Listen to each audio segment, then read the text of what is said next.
We're a third of the way into the season and things are heating up.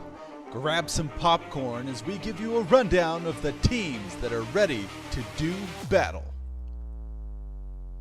The Pine Tar Bandits won't settle for a first place tie.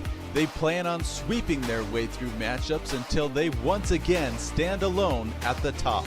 However, the Quazy Quakers aren't going to back down from a fight. Roto rankings say they can do better, and that's exactly how they're trending. Ducey's Delights still feel the sting from being swept last week. Greg Maddox returns to the mound to help right the ship and get Ducey's men back on track. But their formidable opponents have nothing to lose. They relish the opportunity to prove the doubters wrong as they lean on their championship pedigree. You might consider becoming a Chuckwagon fan because this team will win you over. While their pitching is forgettable, their Dave Parker-led batting order keeps on raking. They'll face ghosts of Candlestick Park, who have all the talent they need but continue to be haunted by underachievement. The Short Porch boys can't get any relief, but in this league your luck can change at a moment's notice. Can last year's runner-up right the ship? While the Tiger Lilies might currently be middle of the road, Gary Carter is ready to swing the stick, and they may have found an unlikely ace in Jim Cat. The Doo-Whoppers are one great week away from presenting as an elite team. Look for MVP frontrunner Will Clark to do his best to make that happen. However, no one has as big of a chip on their shoulders as the OGs. Their Murderers Row are warming up the bats and ready to fire on all cylinders. Two teams square off that are a half game off in the standings. The Picklesburg Baseball Club have been collecting wins with constant pitching dominance, while Sasquad's balanced attack is led by left fielder Brian Giles, starting pitcher Max Scherzer, and their primary closer Kenley Jansen. hitMachine could use a confidence boost this week. As they wait for their superstar to right the ship, they lean on their old school legends to keep them afloat. Their doo-whopping opponent has a struggling superstar as well, but Jimmy Fox has done his best to make up for that, batting .485 on the season. History is within reach for the Masters of the Diamond. No team in league history has swept 3 weeks in a row. However, to achieve their lofty goal, they would have to beat the good, the Vlad, and the ugly, who have yet to be swept all season, and their superstar Tony Gwynn is heating up. The grass is mowed, dirt raked, and chalk poured. The stage is set for the all-time greats of America's pastime to remind us all of their grit, poise, and sheer talent. Week 6 of the MLB All-Time League starts now.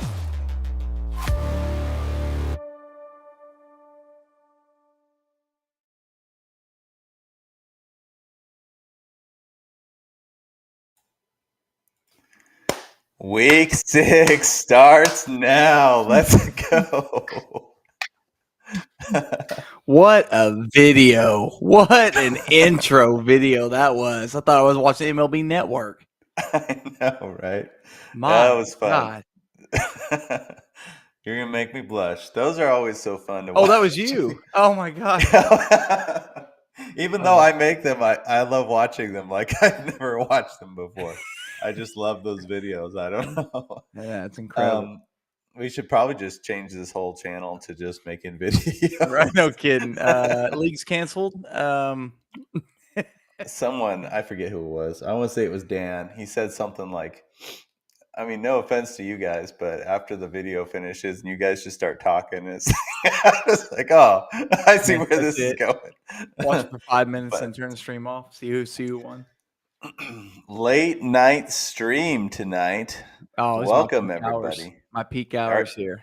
I was gonna say, yeah, I think Mr. Show is ready for this. Are you ready for the late night stream? Oh, I love it. 10:35 p.m. Central Time, and man, our poor friends to the north.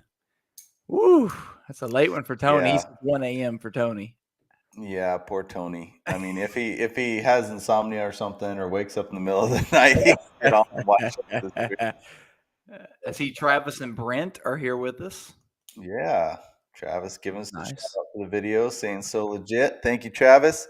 I'm powered by coffee tonight. What are you powered by? Dr. Pepper Icy from Pumpin' Pete's. Pumpin' Pates. Pumpin' Pete's, Dewey, America, Oklahoma. You guys have a quick trip out there, right? Those are everywhere. Yeah, we have 2 in Bartlesville, but I just go to Pumpin' Pete's. Okay, well, local knowledge. Yeah. Speaking of, not speaking of local, but so Otani went to, very quickly, going over some current events for baseball. Otani goes to the Dodgers, and it says Tony Ducey is watching right now. Tony, Tony, look at you, welcome. big dog. Wow. Man. Welcome, Tony, up at late at night here with us. We appreciate it. Yeah, so Otani goes to the Dodgers, and which was actually expected to start the offseason. Right, and I was kind of okay with it because I thought, well, they're going to be so top heavy, they're not going to be able to afford to get anyone else. In fact, they might have to dump some players off. But then the news comes out they're only paying him $2 million a year for the next 8 years, something like that. It's a weird loophole. It's like I had mentioned to you earlier. It is like one of those things where it's not illegal, but if we did it in fantasy, the league would hate us. My best example was he has Julio Rodriguez on his team. It'd be like him giving me Julio Rodriguez for Brandon Woodruff, who's going to be hurt. And then at the end of the year, I say, hey, I'll give you Rafael Devers and $500 cash and my next 3 years of first round picks, but we got to wait till after the year. And what would the league do? They would go bonkers. Yeah. Or that same analogy, but you said we got to wait 5 years. Yeah. do it. Yeah. In 5 years, I will give you $500. Yeah. It's kind of dumb, but oh well. I don't know. But so it sounds like they're trying to go after Yasumoto. Is that how you say his name? Yakamoto, yeah. Yakamoto, sorry. And then, but it sounds like there was reports he says he doesn't want to live in Otani's shadow. So it sounds like maybe he won't go to the Dodgers. Well, but then they did get Tyler Glass now. So what the heck? I know Travis is probably happy about that because he has Glass now on his fantasy team. If he'll pitch more than 120 innings, which he's never did in his career. It's a long shot, but worth going for. It's better than trading for Clayton Kershaw, not realizing he won't pitch till the summer, so you're not going to keep him anyways. So that was pretty dumb. Oh gosh. Anyways, all right. Enough of that banter. Nathan's in the house. He says, "Let's do this clobbering time." Yankees. They might be a Yakamoto recipient. Oh, they are. I saw they are some front runners for Yakamoto, and if they don't get him, they really would like to get Dylan Cease as well, is what I was seeing. Yeah. But all right. Well, enough of current baseball. We could do a whole podcast. No, I was going to say I could talk about that all day in regular fantasy baseball, but we need to get to it, baby. Yeah, we need to get to it. Let's pull up our standings. We are in week 6, and this is what we're looking at right now. Oh, man. Well, we've got a tie for first. We've got Travis and Brent tied for first at 12-3. Then there's a tie for third place, Micah and Max, 9-5-1. Sasquad's in 5th place. The Doo-Whoppers in 6th. Dano in 7th, and let me tell you, his roto standings have jumped this past week to 7th. So it matches what he's supposed to be, but he was way lower than. So I'm excited for Dan. Wade Walker's 8th, Tony's 9th. Ryland, Chris, and Christine are all 10th, and their roto standings could not go in more opposite directions. Chris is the 2nd-ranked roto manager currently. Travis dropped to 4th, and Christine dropped to 16th. Man, her team has not been performing. She cannot catch a break right now. Mosby and Mark are 13th, 5-9-1. Nathan's at 4-10-1, and Ethan's at 3-10-2. And Ethan, and we'll see. He might start climbing because he really started putting a lot of his backups in a lot. It's true. Early. That is true. Speaking of early, what is our early matchup of the night? Our first matchup is my man Dan Chuckwagon fans versus the Ghosts of Candlestick Park, Mr. Chris Leeper. And did you see Mr. Leeper's comment there? He said, "Come on, Ghosts, the whole family is watching in Sun River." So shout out to the fam. I know. Tidy up real quick. Hi, guys. How are you? Hello, my name is Preston Devine. All right. Well, I pulled this. That's right. I pulled the stats on this game. I pulled it early in the week. That's why I can't even remember. But let me drag it out here, pull it over. So both of these teams, I mean, I've been looking forward to this matchup. This is a good matchup. We'll add our zoom here. All right, here we go. The Chuckwagon fans versus the Ghosts of Candlestick Park. So Chuckwagon fans, a lot of his starters in here: Pudge, Todd Helton, Pete Rose, Brooks Robinson, Robin Yount, Yaz, Mickey Mantle, Larry Walker. But Dave Parker vaulted himself into 10th place, I believe, in the MVP. He's in the top 10 in the MVP ranking after going just insano last week. He's starting every game this week. I would say so. I was batting .524 on the season so far, 11 for 21. Brett Morgan says, not to brag, but I have the next Clayton Kershaw listening in the back seat on the car ride home. That is my boy. I'm drafting him right now. Did he kidnap Dan Cooper's son? Oh. Is that what's going on there? Oh, well, that might be a Barry Zito over there. But actually, rumor has it he switched. He's not a lefty. He decided he's a righty. So that might not apply. Okay. Well. That'll be next Nolan Ryan, I guess. Yeah, that's right. All right.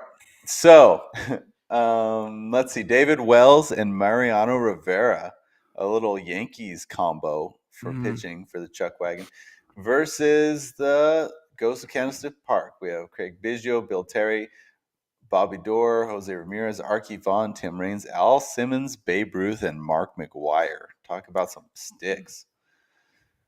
With Mordecai Brown and then Eric Gagne getting a shot in there. So David Wells has pitched to a 3.38 ERA with a 1.27 WHIP this season, and Mordecai Brown has been just like he has been, 1.04 ERA with a 0.96 WHIP. Wow. I mean, love Three Finger Brown, man. What a legend. Max asks, I can't say that word. Asks if this is the first matchup. It's not the hardest word. I almost said axes. Yes, it is. P&B After Dark, yes. P&B After Dark, ladies and gentlemen. All right, let's get into it. Let's get it started. The Chuckwagon fans first. Looking pretty good. Woo! I mean, the batting average, 235, but 11 RBIs, David 4 home runs. Golly. David Parker, 1 for 4, but he makes it count. It's a 2-run bomb. And then Mickey Mantle hits a grand slam, 1 for 3 of the grand slam. Todd Helton, 1 for 4 with the solo homer. And Pudge having a great game, 2 for 3, 3 runs, and a 2-run home run. Goodness Pete Rose, your favorite player, 0 for 4 with a strikeout. Oh, well, shocker. Yeah. He'll waffle back and forth.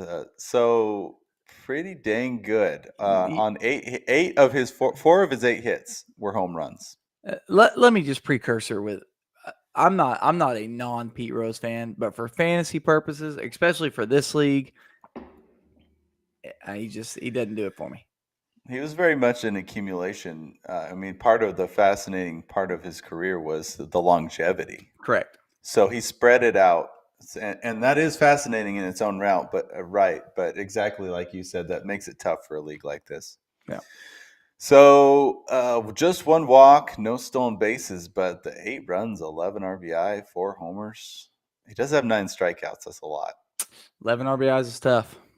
So we'll see. Ghost can definitely snag some categories, but this is a solid start. Let's see what the Ghosts have for us here.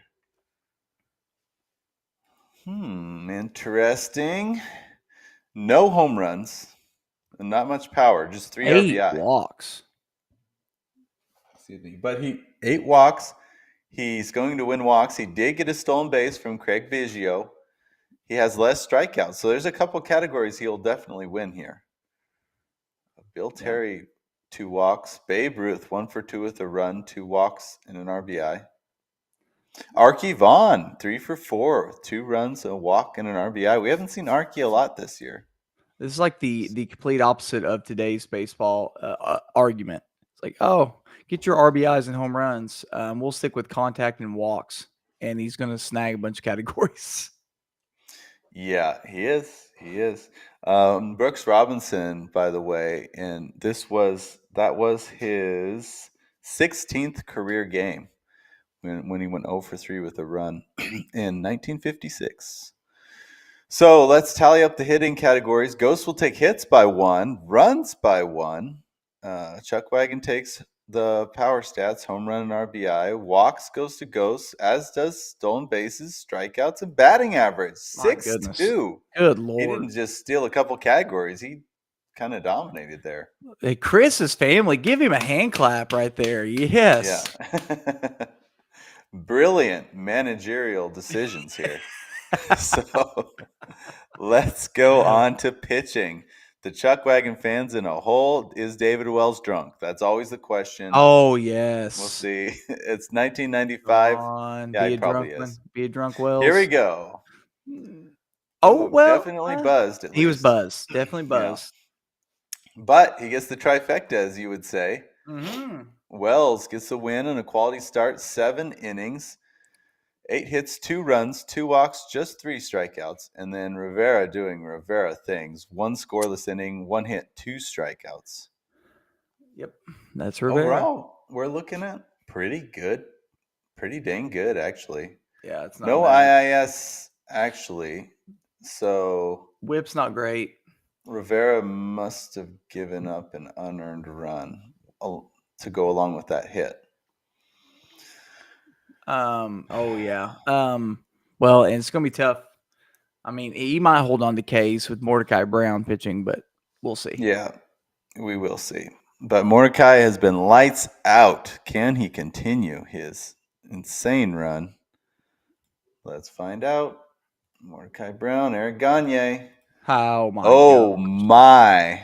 Oh my! He gets the trifecta. No runs given up. 7 2/3 for Mordecai Brown. Just 4 hits, 2 walks on 6 strikeouts. Wow. He proved us wrong there. Gagne with a scoreless inning, a clean inning with a strikeout. That's all he needed. 1. And that's GG right there. So man, both teams getting a trifecta. We have not seen that very often. No, we haven't. This turned out to be a runaway victory for Mr. Chris Leeper and his Ghosts of Candlestick Park, 11-2. His family has to be going bonkers right now in the living room. Yeah. The pride. I mean, he is the how did Ryland describe it as he said the ultimate nerd, you know, the champion of nerds when you win in the historic fantasy baseball. But hey, I mean, to me that's a flex. So yeah, I take pride in that. You might as well be the champion. Champion nerd. That's how. No, it feels good. All right. Well, rough start for the Chuckwagon fans. Let's see if they can turn it around in game 2. Let's see what we got here. Exactly. I think my man Preston has just froze. So this game's going to pit Mike Musina and Mariano Rivera up against J.R. Richard and Troy Percival. Mike Musina on the year has a 5.40 ERA with a 1.64 whip. So he has struggled as of this season. J.R. Richard, though, on the other hand, a 1.05 ERA with a 1.05 whip, which is pretty phenomenal. So the two pitchers that Chris has is Yoshiyama a Cardinal? Your thoughts? No, he is not. He will not be. We will not be, Max. We will not be spending that much money on Yoshi Yakamoto. I wish we would. We still need an ace. We signed Sonny Gray, but we're still not good enough to, the Central's not great, but we still need to get an ace. I'd like to get an ace, a Cease, or somebody like that, but it's the Cardinals, so I don't think so. All right. I've been talking about the matchup here, Preston. Yes, thank you for that. I am back. I completely lost connection there. It was weird. There shouldn't be a lot of bandwidth battling going on right now, but we just talking about how J.R. Richard has been dominant this year. He has been amazing, and I'm so glad that he was drafted because he wasn't even drafted last year, which is insane to think about. I did want to note Chuckwagon fans with another Yankees starting pitcher, relief pitcher combo here. Yep. Although, actually, no two. Yeah, Messina would be on the Yankees, so there we go. He struggled. And Max wow, I'm still having trouble with that word. Asked if I ripped any wax lately, which is open, for those of you who don't know, open baseball cards. I did. I opened some Bowman Chromes, and I got a Bob Gibson. I'll send you a picture of it, Ben. A Bob Gibson card that's really sick. And who was that? Mason Wynn. A nice Mason Wynn rookie card. Okay, probably gonna be a career 250 hitter, but I also got your guys' top prospects, Jordan Walker. Jordan Walker, the real top prospect. Anyways, yeah. Let's get this matchup going. Can the Chuckwagon fans? Chuckwagon. Oh my! Oh my! All right. Wow. 429 batting average. That'll play. Still no stolen bases, but Yastrzemski goes 1 for 2 with a run, 2 walks, and a 2-run homer. Larry Walker 3 for 4, 2 runs, and a 3-run homer. And look at Dave Parker 3 for 4 with 2 runs. This dude. We've been sleeping on Dave Parker. So hits for everyone. No one with a bad game. 5 strikeouts, incredible. No stolen bases though. 3 walks. He's only had combined 4 walks so far. Yeah, not many walks. They're swinging the sticks. Okay, it'll be a little more difficult to grab categories here this time around for the Ghosts, but let's see what they got. Oh, hits for everyone for them as well. All 18 batters in this game got a hit. That's interesting. God, these are 2 really good lines. Let's see. Babe Ruth, 1 for 3, 2 runs, a walk, and a solo homer. Mark McGwire, 1 for 3, 2 runs, 2 walks, and a 2-run homer. Oakland A's, McGwire. Let's see here. All right, let's tally it up. The hits will go to Chuckwagon. Runs will tied in home runs. RBI to Chuckwagon. Walks to the Ghosts. Strikeouts to the Ghost, and batting average to Chuckwagon. So it's a 4-2 lead. Dano. He might need it. I mean, J.R. Richard, if I was Dan, I would be worried seeing that J.R. Richard on there. And Messina has struggled this year as well. Mm-hmm. So we'll see. Messina and Mariano Rivera. Here we go, Dan. Come on. Have you taught him how to pitch? Oh, man. Look at that Messina coach. Makes me eat my words. Yes, he did remind him how to pitch. That's a win and a quality start. 7 scoreless innings for Messina on 4 hits, 1 walk, just 3 strikeouts. And then Rivera throws a scoreless inning, gives up a hit, but strikes out 2. But it was not a save opportunity, so no save. It's impressive. That's pretty dang good numbers. 0 ERA with a .75 WHIP, and he has a 4-2 lead. Yeah. So, J.R. Richard, Troy Percival. Here we go, guys. You're gonna have to up the ante. Let's see. Oh my Lord. Yeah, they upped the ante. Goodness gracious, Richard. They- Who are you? Where have you been my whole life? I mean, I heard Golly. of J.R. Richard. I just didn't know. That's what I love about this league. It educates me. Quality start, 9 full innings, he threw a shutout, 4-hit shutout, 2 walks, 13 strikeouts. Dan, I apologize. Yeah, Dan, you're in trouble because Eight save and IIS is going to get beat. It is. That might be the highest IAS this year to get beat. Strikeouts get us annihilated, as well as Ks per 9. The save, ERA tied at 0, and the WHIP of .75 gets beat by .60. The Ghosts jump out to a 2-0 lead here. Chris over here. Look at golly. Those Roto standings say he's the second best. I'm just saying, Roto don't lie, man. Yeah, well.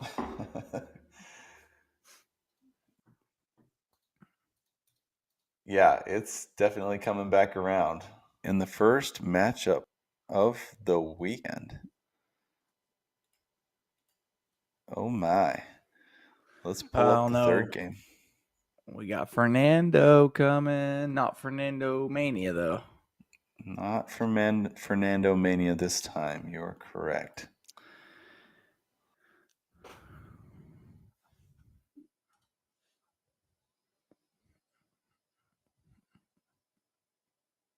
You there? Oh, looks like he got froze again. So let's talk about Fernando Valenzuela. He has a 2.78 ERA with a 1.06 WHIP. Last game he pitched was Fernando Mania, the year of Fernando. This year is a 1988 Fernando Valenzuela. So we'll see. He's still throwing Rivera out there. That's 3 in a row for Mariano Rivera. So he's throwing his best out there. And on Chris's side, he's got Yu Darvish, 3.2 ERA with a 0.86 WHIP, and Troy Percival. He's throwing him again. And Yu Darvish is kind of that guy that will he's either all or nothing, and that's why his WHIP is typically low compared to his ERA, because he is kind of that guy. But he has a 0.86 WHIP this year at the 3.2 ERA, so that's nothing to shy away from. All right, we're back. Thank you for giving the rundown there. Let's jump into it. Chuckwagon fans trying to snag some kind of victory here. Looking a little light in game 3. Oh, no. Looking a little light. There's hits for almost everyone except for Mickey Mantle and Dave Parker, of all people. But no multi-hit games, all one-fers going on here. Carl Yastrzemski hits another bomb, 1 for 4 with a 2-run bomb. My family is so proud, so proud. Robin Yount snags a stolen base, 1 for 4 with a run, an RBI, and a stolen base. But these are rather beatable numbers here. Yep. And we got Mark McGwire, Babe Ruth, Bill Terry. That dude's been unbelievable. Yep. Bill Terry. Another undrafted steal this year. So, all right, here we go. Oh, my goodness. Still see a lot of zeros, but hits for everybody. Oh, look at that. Craig Biggio game. 3 for 5 with 2 solo home runs. Babe Ruth. Very nice. Babe Ruth, 1 for 4, but he made it count. He had to walk 2 runs, a 2-run homer. And he matched the stolen bases thanks to Al Simmons. He snagged a stolen base. Man. Come on, Dano.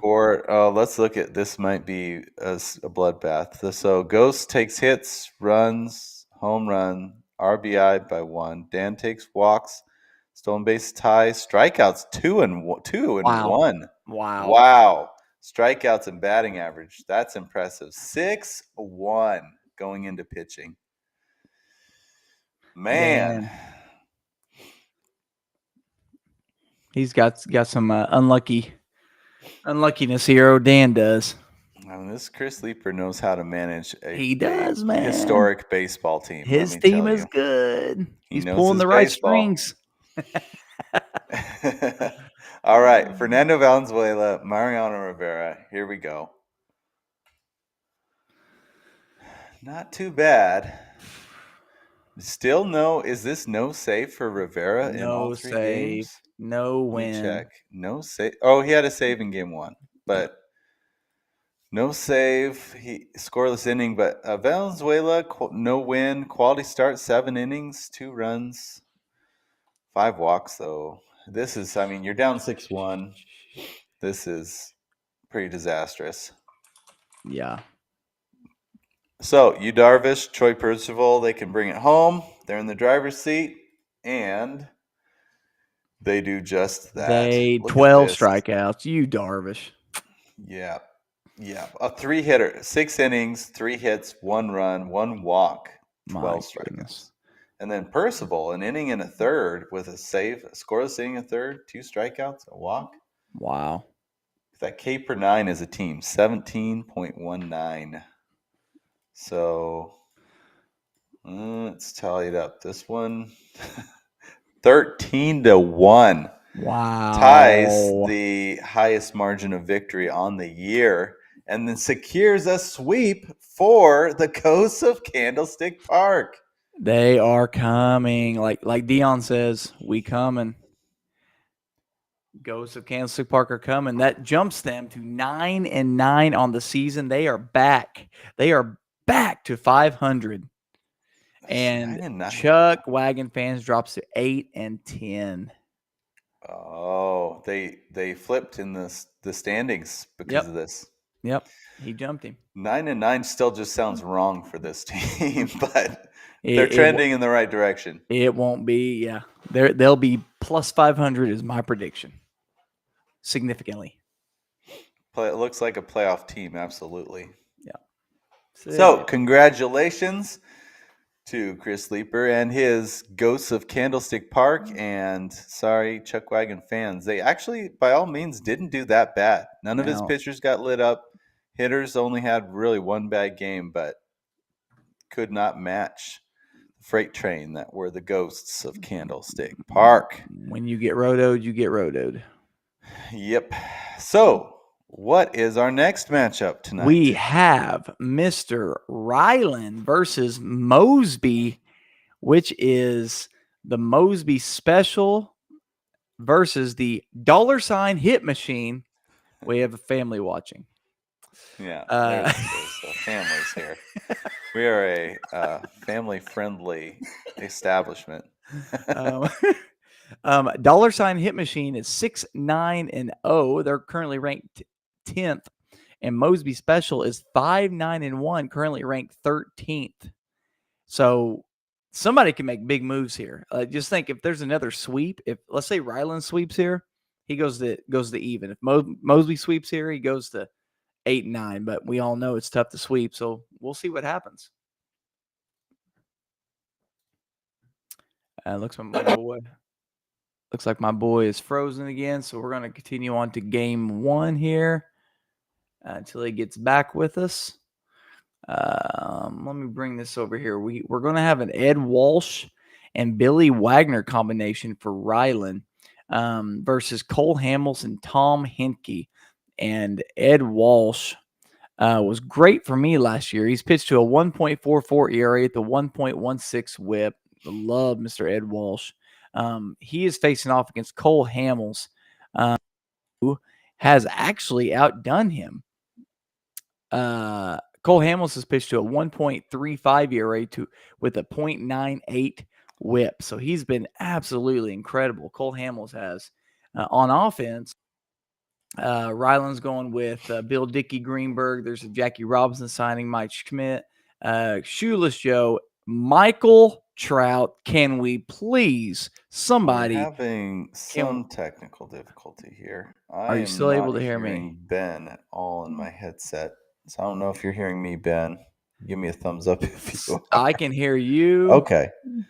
Can Ben somebody hear me. respond and say if they can hear me? Can somebody That is type very in a unusual. message if you can hear Ben Scholler? Sorry about that. Can anybody hear Ben Scholler? All right, they can hear both. Apparently they can hear both of us. Okay. Let me restart my headset. Oh, was that you? Hello, hello, hello. Well, while he's doing that, we got Michael Trout. Hopefully he wakes up.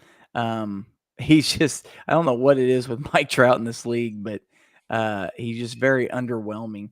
Juan Gonzalez, Hack Wilson. Then on Mosby's side, he's a mix and matcher. He goes 2-1 usually with his starters: Thurman Munson, Joe Mauer, Randolph, Hack, Renteria, Alo, Bert Alou.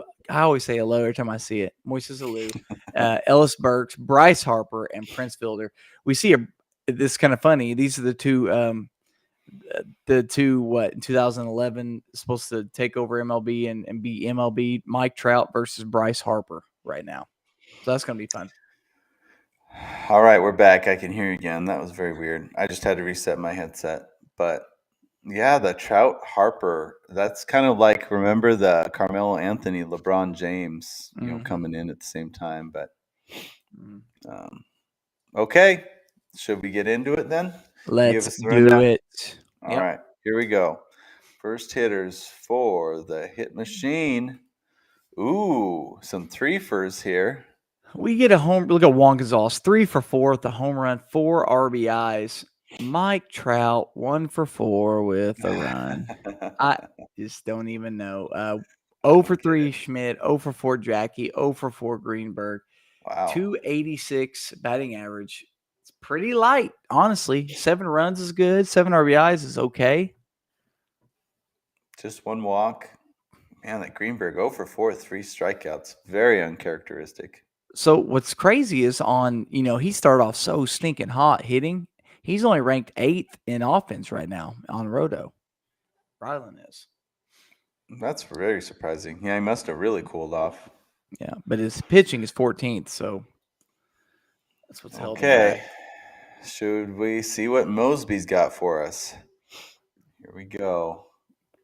Ooh, I see a lot of crooked numbers here. Look at this. 400 batting at Moises Alou. Alou. 4 for 4. What a game. 4 for 4, 2 home runs, 2 RBIs, 1 stolen base, 3 runs. What unbelievable. A game. Edgar Renteria, 2 for 4. Bryce Harper with a home run. Below. I just looked at the comment. I said below. Unbelievable. Aloe vera. That's going to make me aloe say vera. Now I'm going to say it wrong. Moises aloe vera. Oh, boy. Moises Alou. Incredible game. That's going to be a tough one to beat. Let's tally it up on Mosby. Okay, he's going to take hits, runs, home run, tie in RBI, walks, 9 walks. Wow. Stolen base 3. Strikeouts will go to hitMachine, but batting average to Mosby, 6-1 lead. Moisture pea hands Alou. Does he do that too? I knew Posada always did that. That's why they called him Pisada, but apparently Alou did that too. All right. Now you got me saying it. Alou. Moises Alou. Just take the E out of his name and just A-L-O. Yeah, let's just do that. All right, it's going to be tough. But we got Ed Walsh. Ed Walsh, the old-time ace. Let's see what he's got. Mr. Walsh with Billy Wagner, the fireballer. Oh, man. Yikes. Well, yeah, Ed Walsh didn't have a great outing. Billy Wagner did not get a save. He pitched 2/3 of an inning, so he doesn't get any of the trifecta. which is he was already down 6-1. That's going to be tough. But Ed Walsh, Yeah. 8 hits, 2 walks, 3 Ks. Yeah, not a great pitching line.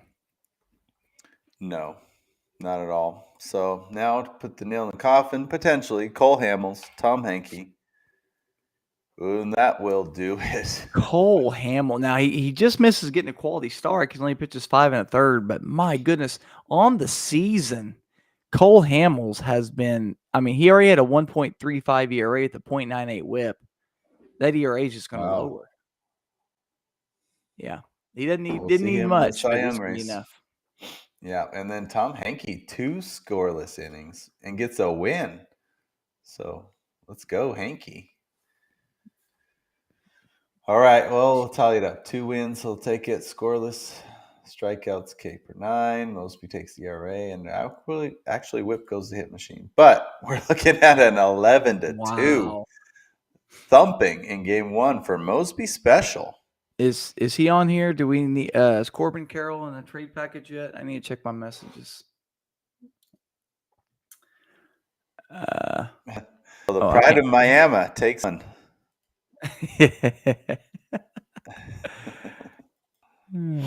Corbin Carroll. All right. I told him the discussion stopped abruptly when I told him that I consider Julio Rodriguez 1-for-1 with Corbin Carroll. Because he keeps trying to say, I want Julio Rodriguez plus. And I said, dude, let me just stop you here. They're pretty comparable. They're straight across. So, they're straight across. And I'll take Julio if you need to. Well, he can't take advantage of the homerism with Corbin Carroll because I also have.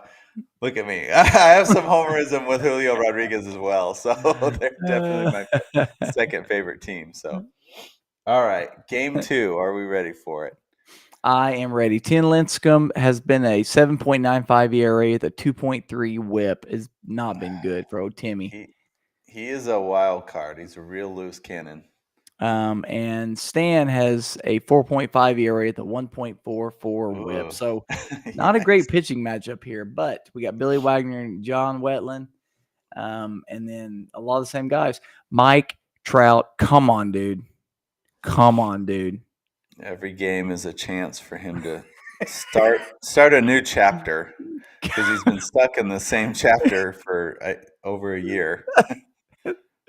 Wetland currently out of 32 relievers ranked 30th so far. So room to improve for that man. Here we go. Okay, the hit machine. What do we got? Oh, we got a Mike Trout game. We have a Mike Trout game. Mike Trout. 3 for 4 with the bomb, 2 RBIs and 2 runs. My man, Mike. That a boy. Look at you. Okay. Jackie Robinson. 2 for 4, 2 RBIs and a stolen base. Hack Wilson. Nice. Man. That's a good game. Wilson. Hack Wilson. 2 for 4, 2 runs, a walk, a home run and 2 RBI. That is a good game. All across the board. Yeah, those strikeouts. Hack was all or nothing. There 2 strikeouts, but 2 hits with a bomb. Yeah, he was. Well, Trout, his one out was a strikeout too. Interesting. Well, this is excellent. Good to see Mr. Trout have a good game. That was in 2022. Fairly recent. Last season, or 2 seasons ago. I haven't checked the stats, but hadn't A-Rod been very underwhelming this year? He has. He was in our he has 0 home runs, 0 RBI. 229 batting average. 0 RBIs for A-Rod. So we'll see. We'll see what we get here. Maybe he'll get an RBI. No, he will not. He gets a stolen base, though. He got a hit. Did not bring anyone in. Ellis Burks. Look at that man. Okay. Albert Bell with the stolen base. Okay. How many did he have? 2 for 5 with a 3-run homer. Yeah, it's not a great line. I'm going to look up Albert Bell's career stolen bases. He might have stolen more than I thought. No, might have. 88 career. Oh, that's not a lot. Oh. So 9 strikeouts. Let's start tallying this up. HitMachine will take hits. That's fitting. Runs, home run, RBI. Wow. Walks. Stolen base goes to Mosby. Strikeout. grief. The stolen bases was the only thing to keep it from being a hitting sweep across the board. But we're looking at 7-1. HitMachine bouncing back well in game 2. Wow. Wow. Max said someone's getting Trout in the 20th round next year. No kidding. That's a good point. I'm fascinated to see where he gets drafted next year. I'm taking Brian Giles and Dave Parker first and second round if they're there. Right. Larry Walker or something. Jared Weaver, first round. Jared Weaver, no doubt. There's no doubt. Did we see him again today? I hope we do. I hope so too. What are you doing with your life if you're not drafting Jared Weaver first round? Yeah, I think you're just Max could tell us if we're seeing him. He's on his team. Max, are we seeing Jared Weaver today? All right. So yeah, Lincecum, Billy Wagner. It's really theirs to lose, if that's how the saying goes. Yeah. Like I say, Lincecum wild card, you could either get something amazing or something terrible, I feel like. And it's kind of the same with Wagner too. All right. Here we go. Oh gosh. Oh no. That's the terrible Lincecum we're talking about. Holy cow. He might have the worst ERA in the league after this. 3 1/3, 5 hits, 5 earned runs, 3 walks, 2 Ks. There's just nothing positive about that. Wagner gets a save though. So scoreless inning. Yeah. God, would it not be crazy if Mosby makes a comeback in this? Well, yeah, he's whirling in a 10.39 ERA. Ks per 9 is bad. He does have the 1 IAS, but oof. All right. Well, Tony said my hitters are going the 26th round next year, I figure. Frank Thomas, 13th round. I guess we are seeing a Weaver side in game 3 later on. Oh, he's going to bring it home in the rubber match, game 3. Well, we'll see if it's a rubber match. All right. Stan Kovaleski, John Weddling. Can we see some magic and a miracle comeback in this game? Can it? It could happen. It could happen. We'll see. Ooh. Oh my Lord. He only gets 2 Ks. 2 Ks collectively? That's not going to do it, guys. Doesn't get a win. Doesn't get a quality start. Wow. He had a chance and yikes. So they'll tie in IAS, ties in Ks, Ks per 9. Good grief. Tying everything. ERA and whip goes to Mosby, but an 8-3 victory for HitMachine. For a 10.39 ERA, too. They get an 8-3 victory. Wow. Well, the hitters did a lot of work there. Yeah, they did. So we're split. We're split right now. Gonna have to have this game 3 to decide who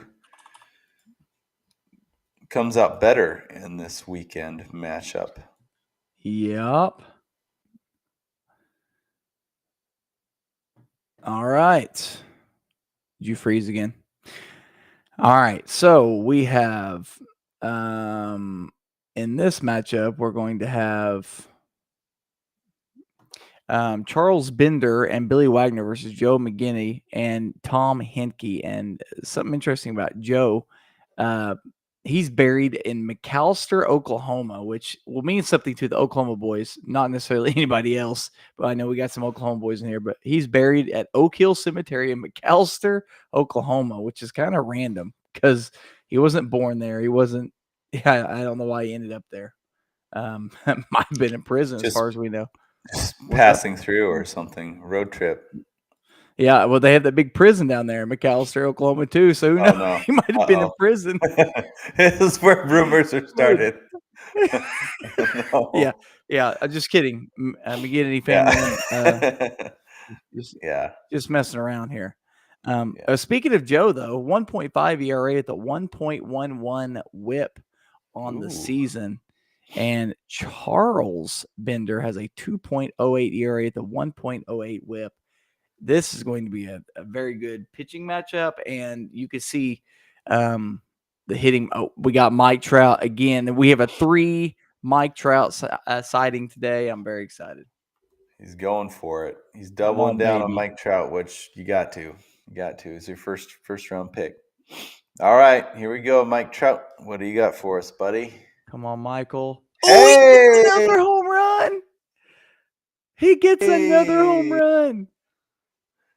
Look 3 at this guy. RBIs, 2 for 4. That's a 2013 Michael Trout. Wow. That's incredible. 0 for 4 from Jackie Robinson, though. That's going to bring things down. But amongst our excitement, he has very low counting stats. He does. Just 2 runs scored. 6 RBI, 6 walks, decent. But no stolen bases.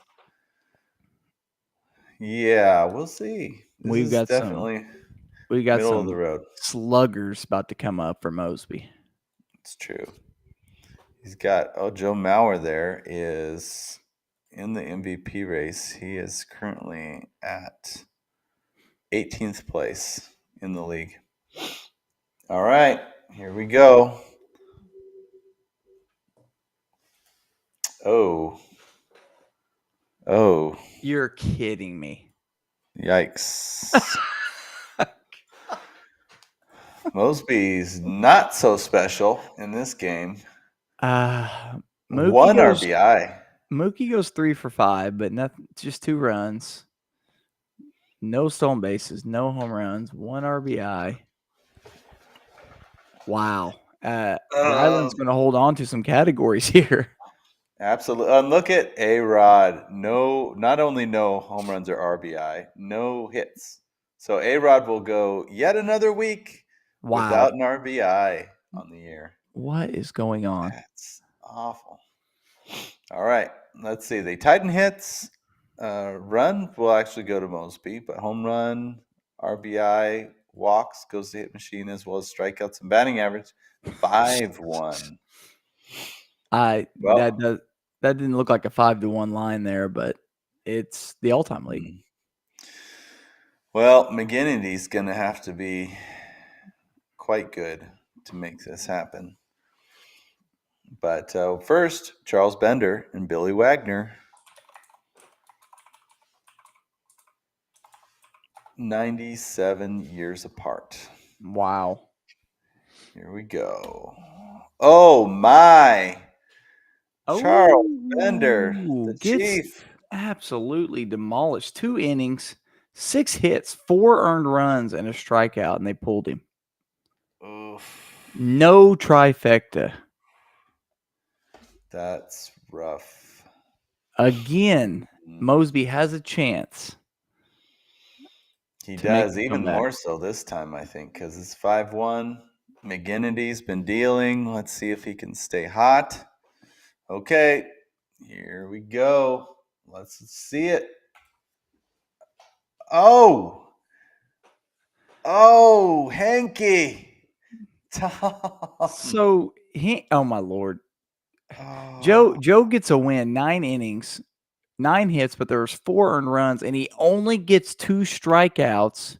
Therefore, and Hinkie didn't get nothing. He just got shelled. Therefore, lowering his Ks per 9. Actually, Hanky getting shelled wouldn't have mattered.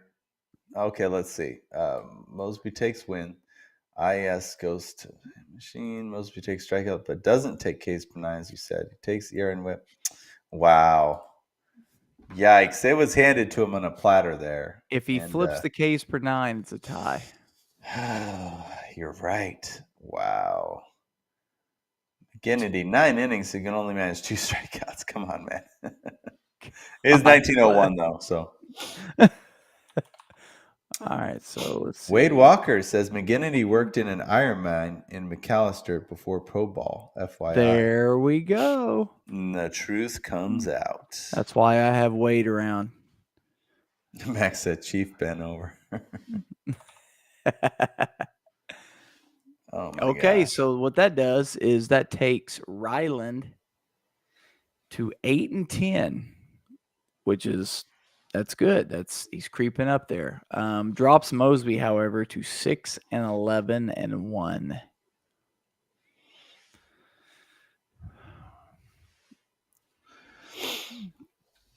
6-11-1. Not great. No, not great at all. That's tough.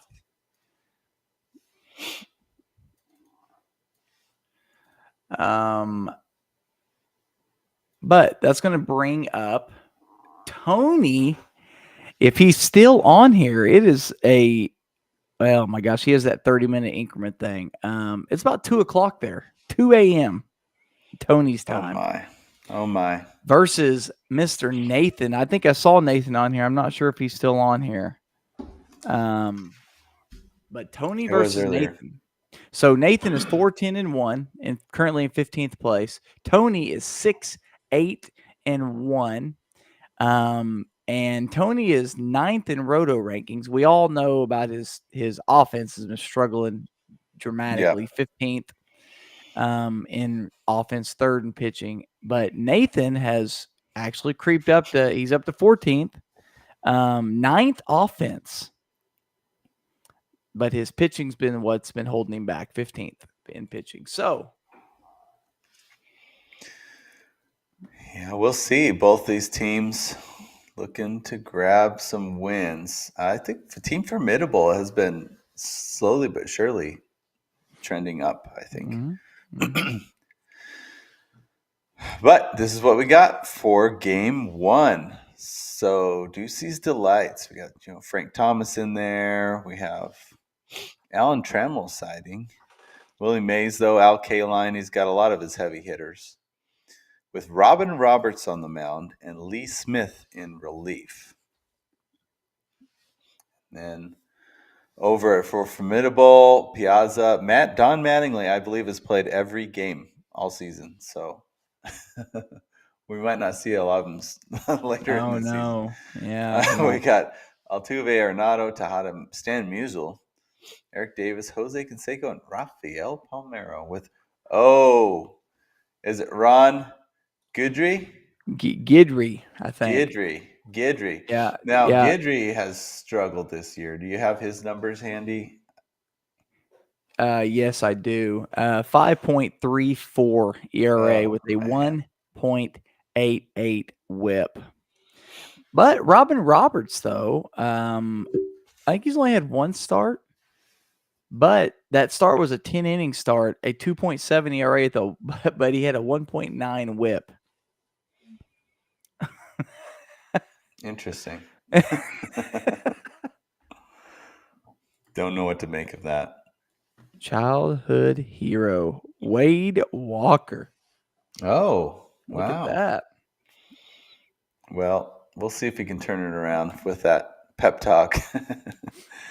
Okay, let's see. Ducey's Delights. Can the power bats wake up? What do we got?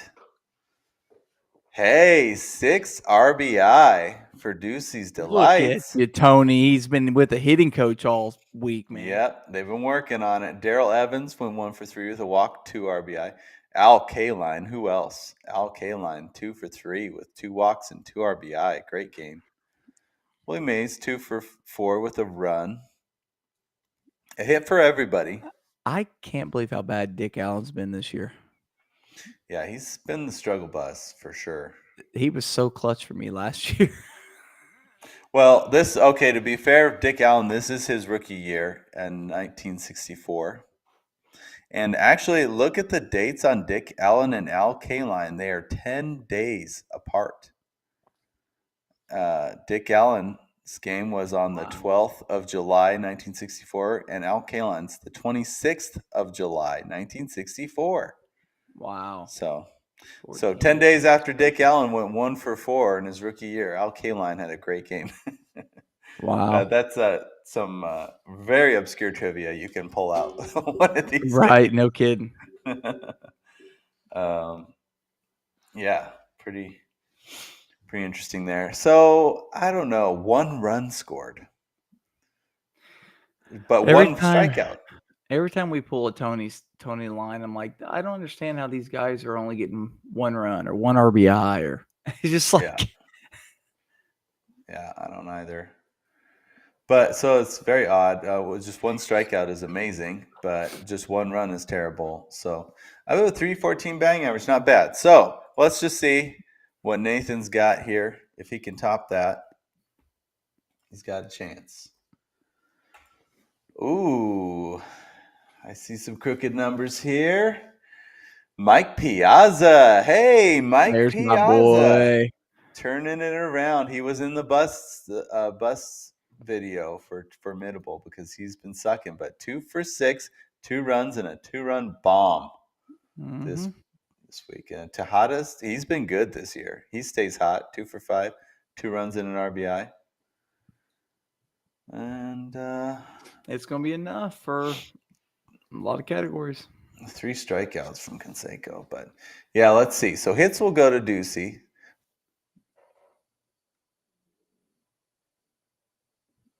Formidable takes run, RBI. Higher than that. You can get better to me.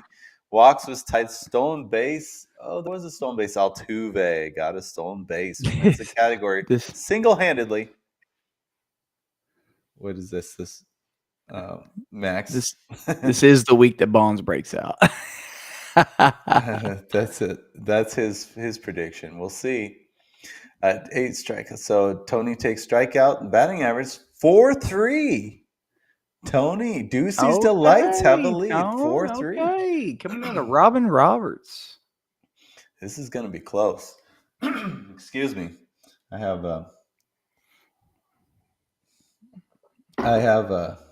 announced 2 basketball games last night. I can't decide if the basketball announcing is taking away is limiting this or vice versa. I don't know where my priorities are supposed to be, Nathan. but I love them both. Was Nate? Talk about our Lord and Savior. Yes, may he be praised. I agree. All right, Robin Roberts, Lee Smith. What do we got? Interesting. They barely get 5 Line. innings combined. Well, 3 innings, but only 1 run given up. So, okay. I didn't write down. Sorry, I'm so sorry. I didn't write down a note on this, but I happen to remember he gave up 6 runs because see the 5 hits, but they were unearned. So it was just a bad day, and they pulled him after 3 innings, even though it was only 1 earned run.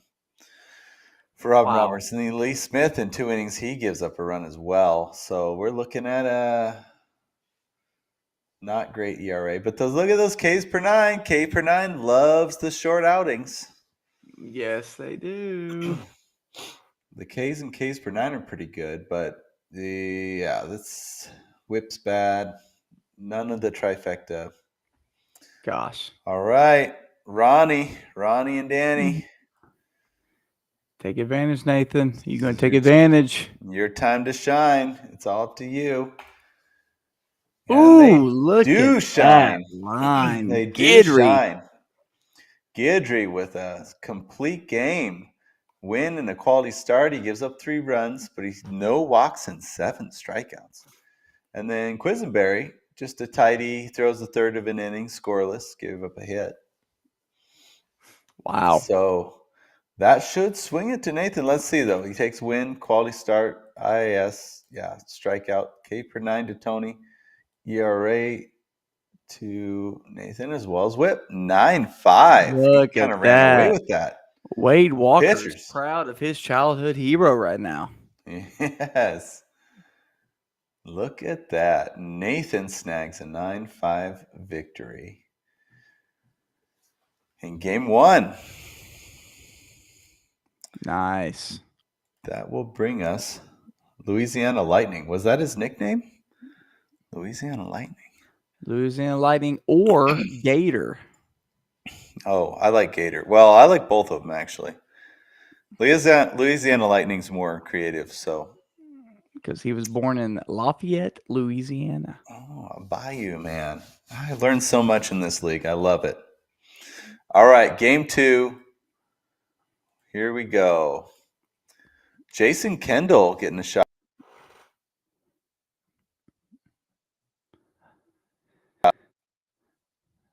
Let's see if he pops back too. If he doesn't, I'll start talking about it here.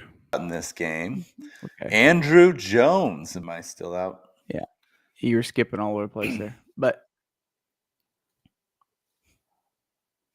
you're good now. Okay, I'm good now. A bit of a B team, I was saying here. I mean, he sprinkled in some good players like Peru and Thomas. I mean, good players. They're all good. What is going on? What got into Holy Max? cow, Max. That's how you really feel.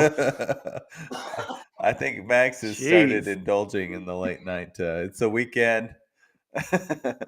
But anyways, so we got Andrew Jones in here, Jason Kendall, Bob Johnson. So some names you don't see quite as much. But Greg Maddux on the line with on the mound with Lee Smith. And then yeah. That's good, Max. That's good. I haven't. Will Ferrell and I think Mark Wahlberg. Oh, let's see. That's why I haven't seen it. Oh. But let's see. Formidable. Mike Piazza, Don Mattingly. He's got Daniel Murphy in there this game. Curtis Granderson. And David Ortiz, Big Poppy at DH. I have not imbibed at all. Gotta stay ready in case the kids wake up. Whitey Ford and Dan Quisenberry on the mound. Right. Greg Maddux has pitched to a 2 ERA with a 1 WHIP, and Whitey Ford has pitched to a 2.78 ERA with a 1.54 WHIP. Yeah, Ford started out rough, but he's been good lately. So, all right, see how these hitters do for Tony. He's got some backups in. Oh, 7 RBIs. Tony flipping the script. Calm down, Tony, with the home run. Calm down. Goose Goslin, 1 for 5, but 2 RBI, 2 stolen bases. What's the last month and a half? I feel your pain. Once per night is not too bad, in my opinion. But Dwight Evans, he hit a solo homer with a walk. Jason Kendall, 2 for 3, 2 runs, a walk, 2 RBI, and a stolen base. I don't think Kendall got many in his career. Let's click on him here. Kendall had a stolen base, and he had caught stealing 4. Look, 2001, 13 stolen bases, caught 14 times. Wow. Just stop trying. What are you doing? Good Lord. But he did have 189 in his career, so that's more than I would have thought, actually, from Kendall. He had a 26 stolen base season early on. Again, the more you know. I could see that, Wade. I could see that. All right, so the RBI is pretty decent. Walks, stolen bases is elite. Case, this might be a sneaky decent line, but. Let's see what Nathan's formidable team did with the bats. Oh, look at all these multi-hit games. Except for Piazza. Piazza, 0 for 5, 2 strikeouts. Back to mediocrity for Piazza. Daniel Murphy, 3 for 4 with a walk, but no other counting stats. Arenado, 2 for 4 with a RBI and a run, but these counting stats are kind of low. Mattingly, of course, 1 for 4 for Mattingly, but it was a solo homer. And Mattingly's, I think, allergic to multi-hit games. I don't know how his batting average was higher than 250 on his career, but well, we want to see him very much longer.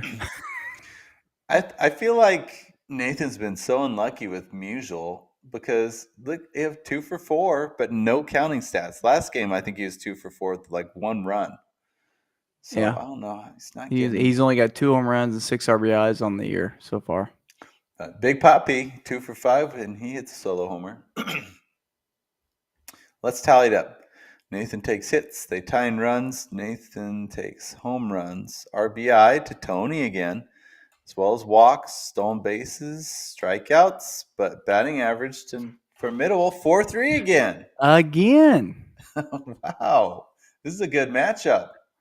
And we got Maddox and Whitey Ford. I love it. This is going to be good. The chairman of the board, Whitey Ford. All right, Greg Maddox. We mentioned him in the intro video. He means business. What do we got? This is 02. And, sorry, just checking my notes here really quick.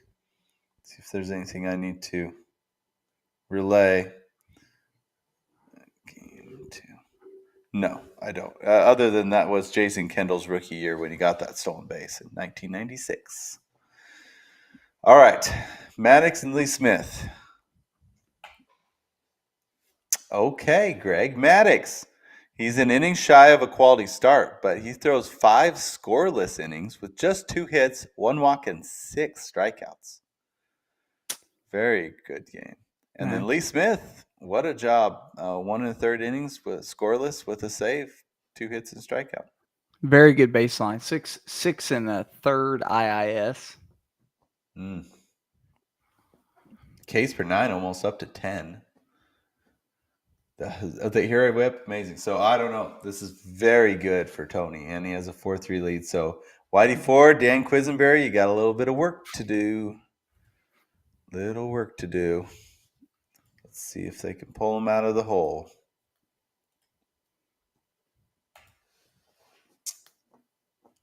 Interesting. And they kind of needed that win there. Did not get a win, but a quality start from Ford. 9 innings, 10 hits, 2 runs, 6 walks, 5 strikeouts. Quisenberry, 2 scoreless innings with a save, but Ford's line's not going to cut it. Not going to cut it, I think. Tony gets wins. Quality start to Nathan. IS strikeouts and Ks per 9 to Tony, as well as ERA and whip. 10-4. Okay. 10-4. Ducey's delights. So Tony? we're at a split. Attaboy, Tony. Yeah, nice work, Tony. Solid game. 1-1 right now. 1-1. We got a dogfight. Here. I was waiting for Nathan's reaction. Oh, man. We got a dogfight. All right, game numero tres.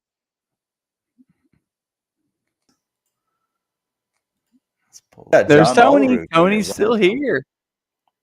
Oh, Tony, worth staying up for. Yeah, well, I'm glad you stayed up. I'm glad you won at least one game. We'll see, maybe 2, but I'm glad you won at least one for sure. Another Bob Johnson game here. Chuck Finley pitching here on the mound with Lee Smith in relief. This is, I believe, only the second time we've seen Chuck Finley this year. And then let's see. Over on for Nathan's team, pretty much the same hitters. David Price on the mound with Dan Quisenberry. David Price, I think, has struggled so far this year. David Price, 5.73 ERA with a 1.91 whip. And this is our 3rd time to see him. Chuck Finley, you were right. This is only our 2nd time to see him. He pitched a 9-inning game before, but he had a 4 ERA at the 1 whip. So we've seen limited amounts of either of these guys, and there's lots of room for improvement for each. So let's see here. All right, let's pull these stats. Ducey's Delights, who have had a power surge this week. They're flipping the script. I like it. Let's see. Oh. 1 run. Yeah. What's up with the lack of run production here? But he had at least 6 RBIs every all game. Half of those from Bob Johnson. He went 1 for 4 with 3 RBI. John Elwood 1 for 3, 2 walks and an RBI, but no stolen bases. This one's not that great. Al Kaline 3 for 5 with a run and an RBI. I do have a note on that game. This was Al Kaline's first career start. He had been pinch hitting up until this point. This is September. Okay. But they finally gave him a start, and the dude goes, good for him. He goes 3 for 5 with a run and an RBI. So it was also his first multi-hit game. And that one RBI, the first one of his career. First of 1,582. And then they felt like, you know what? Maybe we just need to start this guy more. Yeah, that was a watershed moment there. I think the Tigers were like, wait a second. Don Mattingly. Here we go, Nathan. Yeah. Don Mattingly, your time to shine. What do we got? 1 for 4. Can we get a multiple hit game from Don Mattingly? 1 for 4. Can we? And 1 for 4. With a walk. That is the Don Mattingly line. 1 for 4 the walk.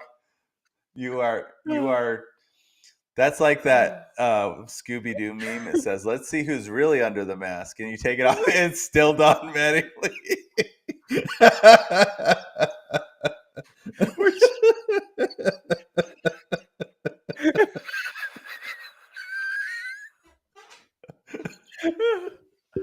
Oh, I'm just gonna copy and paste this line and just save it every time I have to pull a Don Mattingly game.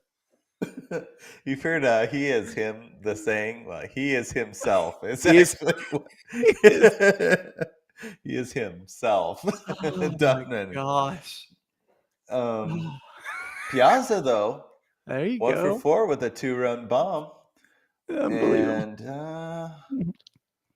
Eric Davis 1 for 3 with a walk. Unusual again. Over 3 with a walk. Yeah, that's tough. Nathan says unbelievable. Unbelievable. Well, let's tally this up. They tied in hits. Runs goes to Formidable. Home run. RBI to Tony. Takes RBI in every matchup. Good Look job, at Tony. that, Tony. I'm going to stop. I'm officially going to stop razzing him about RBI. I will about home runs, but not RBI. Walks goes to Formidable. Strikeouts as well. And he takes batting average to 258. Let's see. Tony had 38 RBIs on the season before this week. And what has he had? 12. He's at 19 RBIs. He's added half of what he had this week alone. Yeah, that's great. Nathan says those coward pitchers keep walking Mattingly. Yeah, that would have been the game. That would have been the at bat where he'd hit the home run or get the multi hit. They just walked him that time. Oh my! Well, Formidable has a 5-1 lead going into pitching. So, they walk him with runs in scoring position. Possible. God, that offensive line is so close, similar. It's so similar, but yet he's going to take a 5-1 lead in the pitching. For a second, you threw me. I was like, "We're talking football here, offensive line." You got no U game on the side there. You're watching. All right, it is so similar. Well, Chuck Finley, Lee Smith. I'm curious to see how this goes. Okay. Kind of like the hitting. Not disastrous, but not amazing. Finley's quality start. 8 innings, 6 hits, 3 runs, 3 walks, 3 strikeouts. Lee Smith, a scoreless inning with a strikeout, but it was not a save situation. He gets the IAS, at least. I don't know.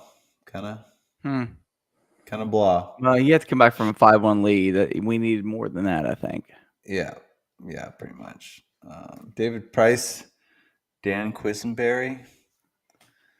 Barring some kind of utter slaughter that should be at hand. Let's see. Price and Quisenberry.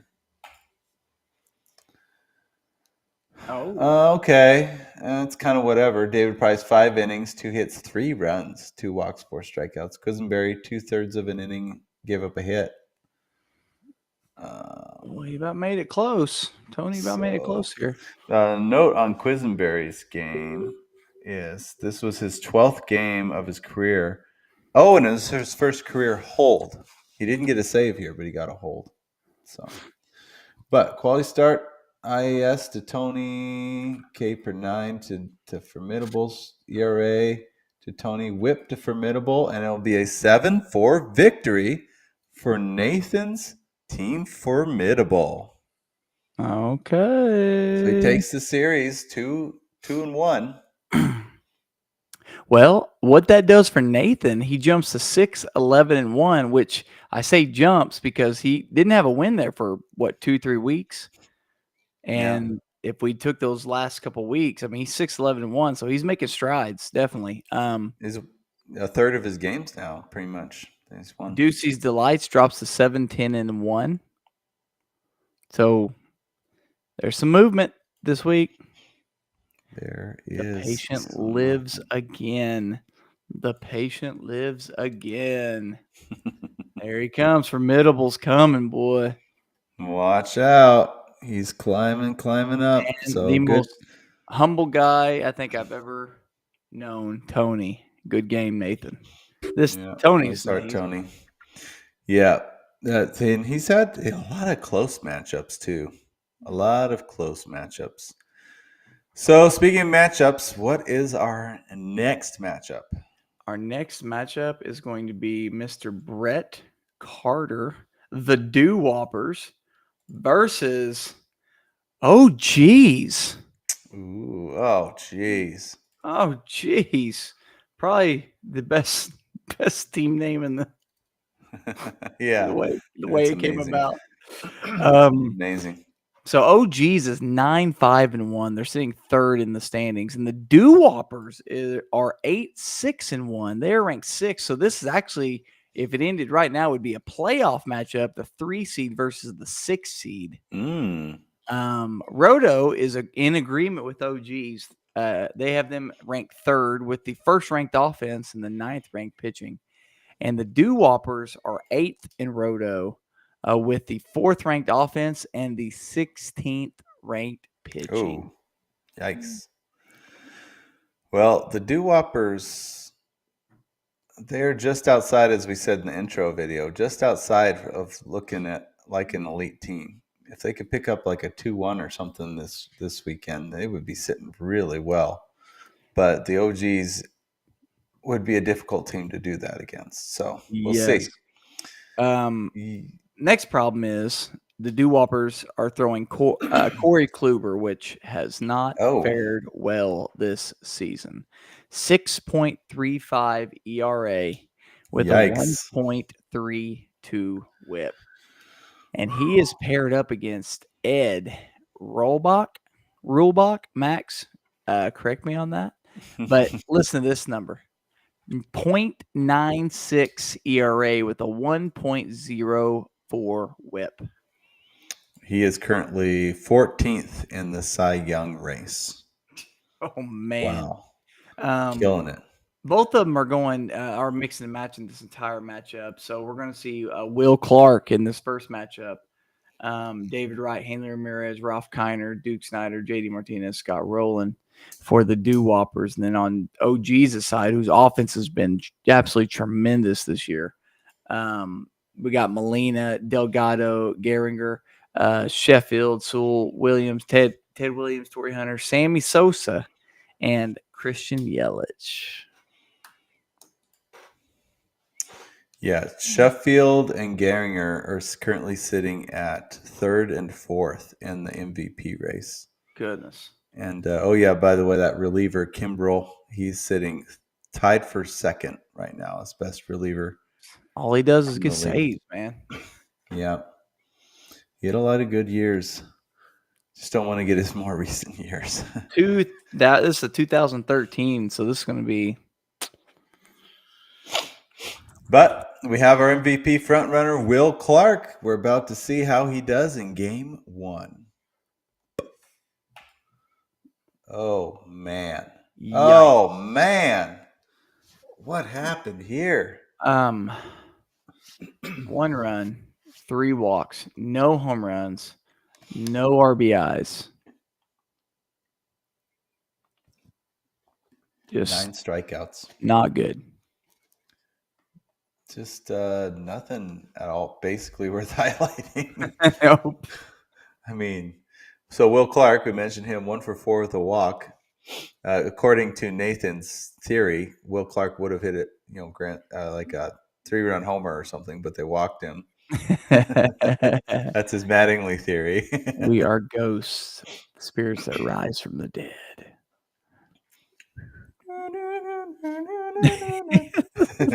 This is late night. It was that. What was that radio show that? Sorry. Oh, Twilight Zone. Yeah. Twilight Zone. You're listening to the Twilight Zone. All right. I don't know if any of the rest of you listened to that. I did. Okay. Well, this against the OGs spells disaster. I think we might be in agreement on that. We'll see. Mm-hmm. All right. Here we go. The OGs. Well, it's not great. No. But the Doo-Whoppers was so bad. So we get a home run from Sammy Sosa. We get a home run from Christian Yelich. 2 for 4 with 2 runs from Charlie Gehringer. Jeez. Gary Sheffield went 0 for 5 though. Oh, that might bump him down. Just 2 strikeouts as a team. Yeah, him and Masters of the Diamond are fighting him back and forth with who the least amount of strikeouts. So OGs will take hit, run, homer, RBI, walks to the Doo-Whoppers, no stolen bases for either team, strikeouts to the OGs, and bang. He takes batting average at the 229. That is a lucky line there for OGs to win. 6-1 lead with that line. Wow. Well, Corey Kluber, he's got his work cut out for him. 2014 Corey Kluber. Here we go. Ugh. Bruce Sutter gets a save with 2/3 of an inning and a strikeout, but Kluber 5 1/3, 5 hits, 2 earned runs, 4 walks, 4 Ks. No win, no quality start. This is not great. No. Especially with .94 ERA on the other end, getting ready to pitch. Yeah, Robach is just going to try to pad his stats. Let's see if he can do that here. Oh, my. He gets the win. He gets a quality start. Craig Kimbrell. This dude saves for days. That's going to do it. So, Robach threw no strikeouts. Yeah, in 9 innings, 0 strikeouts? 0. Goodness. That's going to hurt his team Ks per 9 a little bit. Yes, it is. Yes, it is. In the roto. But, this is going to be a massacre. Win, quality start, IS. Strikeouts doesn't go his way, obviously, but ERA and WHIP does. 11-3. Wow. 11-3. He's lucky to get by with that offensive line he had. Yeah. Goodness. But pitching was excellent. Pitching was incredible. So the OGs trying to creep their way back up towards that number 1 position they're at before. This is a good start. So in game 2, we got Hooks Wiltsey. Oh my. Who is pitched to a 2.81 ERA with a 1.5 WHIP versus Sam Lever, 2.86 ERA with a 1.18 WHIP.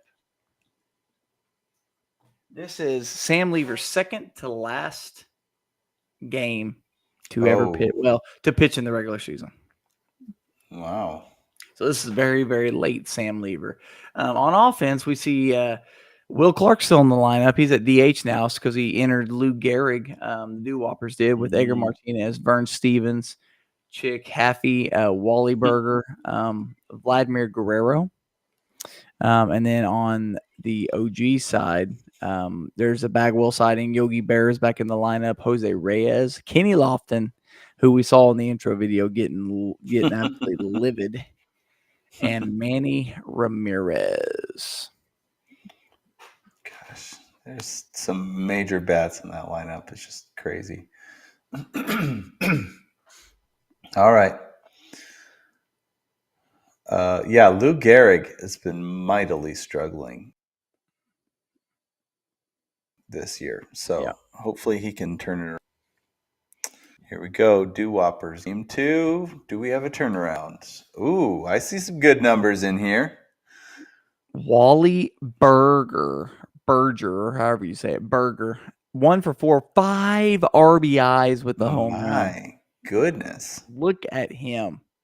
Edgar Martinez, 2 for 5, a bomb and 3 RBIs. Vladimir Guerrero, 3 for 4 with a bomb and an RBI. Lou Gehrig, 0 for 4 with a walk. Vern Stevens, 3 for 6 with a run and 2 walks. Okay. Will Clark might be dropping in the MVP rankings here. 1 for 4 with a RBI. I still tax on an RBI in there, and he's taking hitting lessons from Don no strikeout. But... Yeah. Sorry, I take it back. 2 strikeouts. Okay, well, 11 RBIs looking great. 6 runs, not bad. 4 walks, okay. 7 strikeouts, not very good. This is definitely better than game 1. God, Wally with 5 RBIs, that's incredible. Yeah, there's 4 runners on base when he hit that home run. Right. Yeah, that was such a good home run. The last runner came in, and the umpire stepped on home plate and said, "I'll give you an extra RBI." You hit me in too. What's that league? I've seen a league that's doing that now. Some crazy league. Oh yeah, overseas or something. Baseball United, I think is what it's called. Yeah. Big Sexy's in it, so I'm sure Christine's been watching those games. She's a big Bartolo Colon fan. So, all right, here we go. The OGs, what do they got? Wow, no RBI. Wow, no home runs. Oh no. Kenny Lofton with the stolen base. Just 3 strikeouts. Dang. Sheffield 2 for 4. Charlie though 0 for 3 with 2 walks. Yelich 0 for 5 with 2 Ks. Delgado's struggling today. Circle back to Wally. He had 1 6 RBI game in his career, and he had 1, 2, 3, 4, 5, 6, 7, 8, 9, 10 5 RBI games. Wow. So we just pulled a rarity. Yeah. Well, let's tally this up. The Doo-Whoppers sitting pretty. They tied.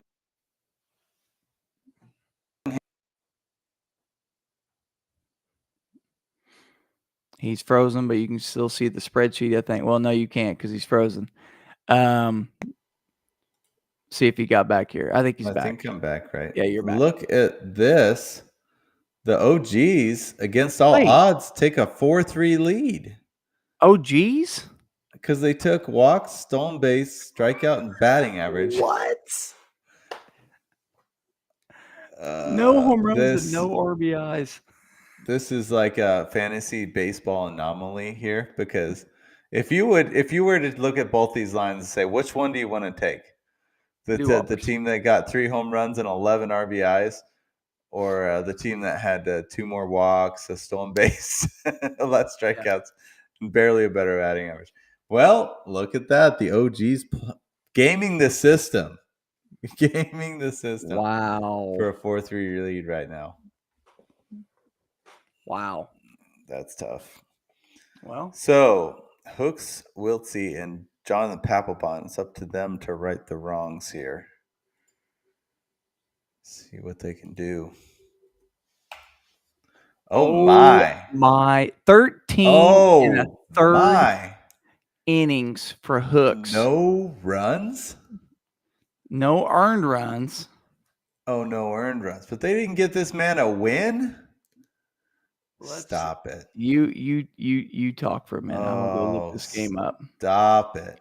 13 if I'm pitching and I throw 13 and a third innings and I don't give up a single dang earned run in that game, I better be getting a win for that game. But Wiltsey does not. So this was the first game of the 1915 season, his last season, his swan song, as you say.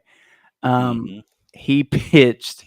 He lost 1-0 on an. He gave the. There were 2-1. Lost 2-1.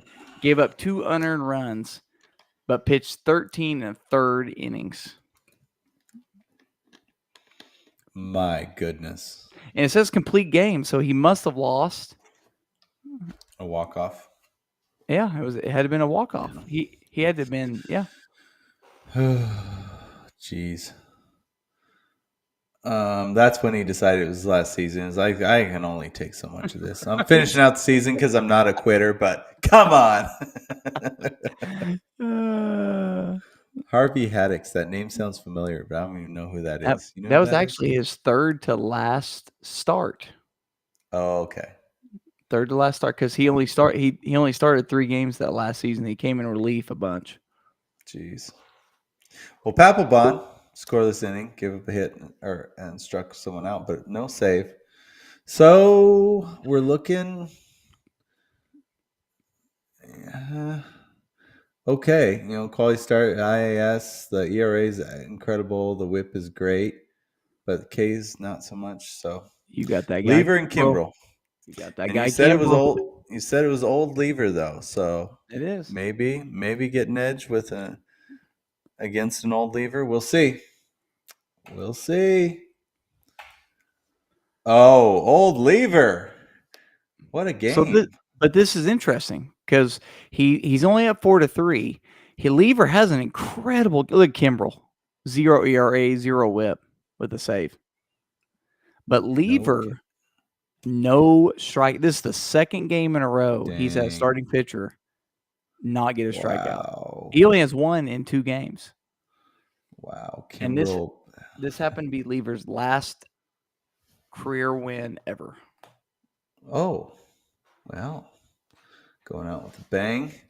Well, I'm very curious to tally this up and see. So the OGs take win. They tie in quality starts, tie in IAS, strikeout K per 9 with a 2.51 K per 9. Oh my gosh, no Save, way. No ERA, way. WHIP. No. The Doo-Whoppers. Pull it out. No my way. Oh my. Is that WHIP? The WHIP? 0 ERA and a 0.56 WHIP did it. Jeez. Yeah, how are you going to take Ks per 9 if the 2.51 might be the lowest K per 9 to take it all season? What? But that was sneaky. And freaking Kimbrel. Kimbrel, automatic. This dude's, I think he take it personal. He's not number 1 right now on the relievers. But Nathan says Harvey Haddix pitched a no-hitter for 12 innings and lost. That's who that was. I've heard that story. And the name was familiar. Thank you. A nice little history lesson there from Mr. Nathan Kirkwood, the third. So we got a 1-1 tie. The Doo-Whoppers scratched it out. Wow. Goodness me. Yeah, that was wild. Three. Game 3, we have Babe Adams versus Roy Oswalt. Babe Adams has pitched to a 2.81 ERA with a 1.19 WHIP.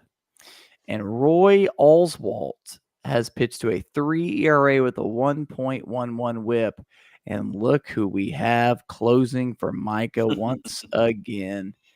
But look what year, though. Look what year. 2022. That's a little risky. So in the lineup, though, the Doo-Whoppers, Tony Lazario, say it? Lazary. Lazary? Yeah. Yeah, I butchered that. Tell me if I feel bad about it. Lou Gehrig, Edgar Martinez, Hanley Ramirez, Ralph Kiner, Duke Snyder, JD Martinez, and then, like I said on before, OG's kind of mixes and matches all the time. So we see a Ramos Ramirez, Ian Kinsler is popping in here, and then we've seen the other guys. So yeah, looky cool. there, look at this little thing he posted.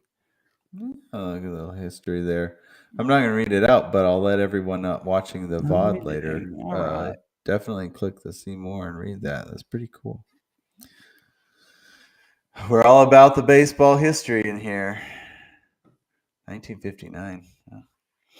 All right, it would be the Pirates, and they've gone through a lot over the years. Okay, so game 3, Doo-Whoppers. What do we got? Oh, okay. Look at this line. Wow. 2 bombs from Edgar Martinez. Look at the top 4 hitters. 3 RBIs, 2 RBIs, 2 RBIs, and 2 RBIs.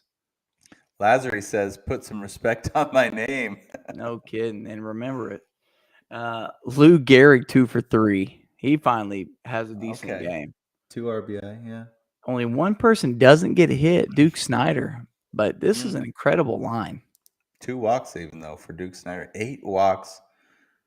Wow, these are very good counting stats.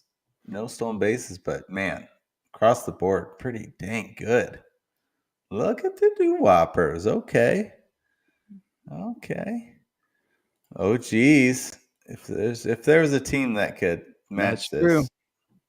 That's true. Oh, geez, but we'll see. Oh, they're not matching this. Oh, they are not. God. One are Ted Williams, a home run and RBI. What's happened to their offense today?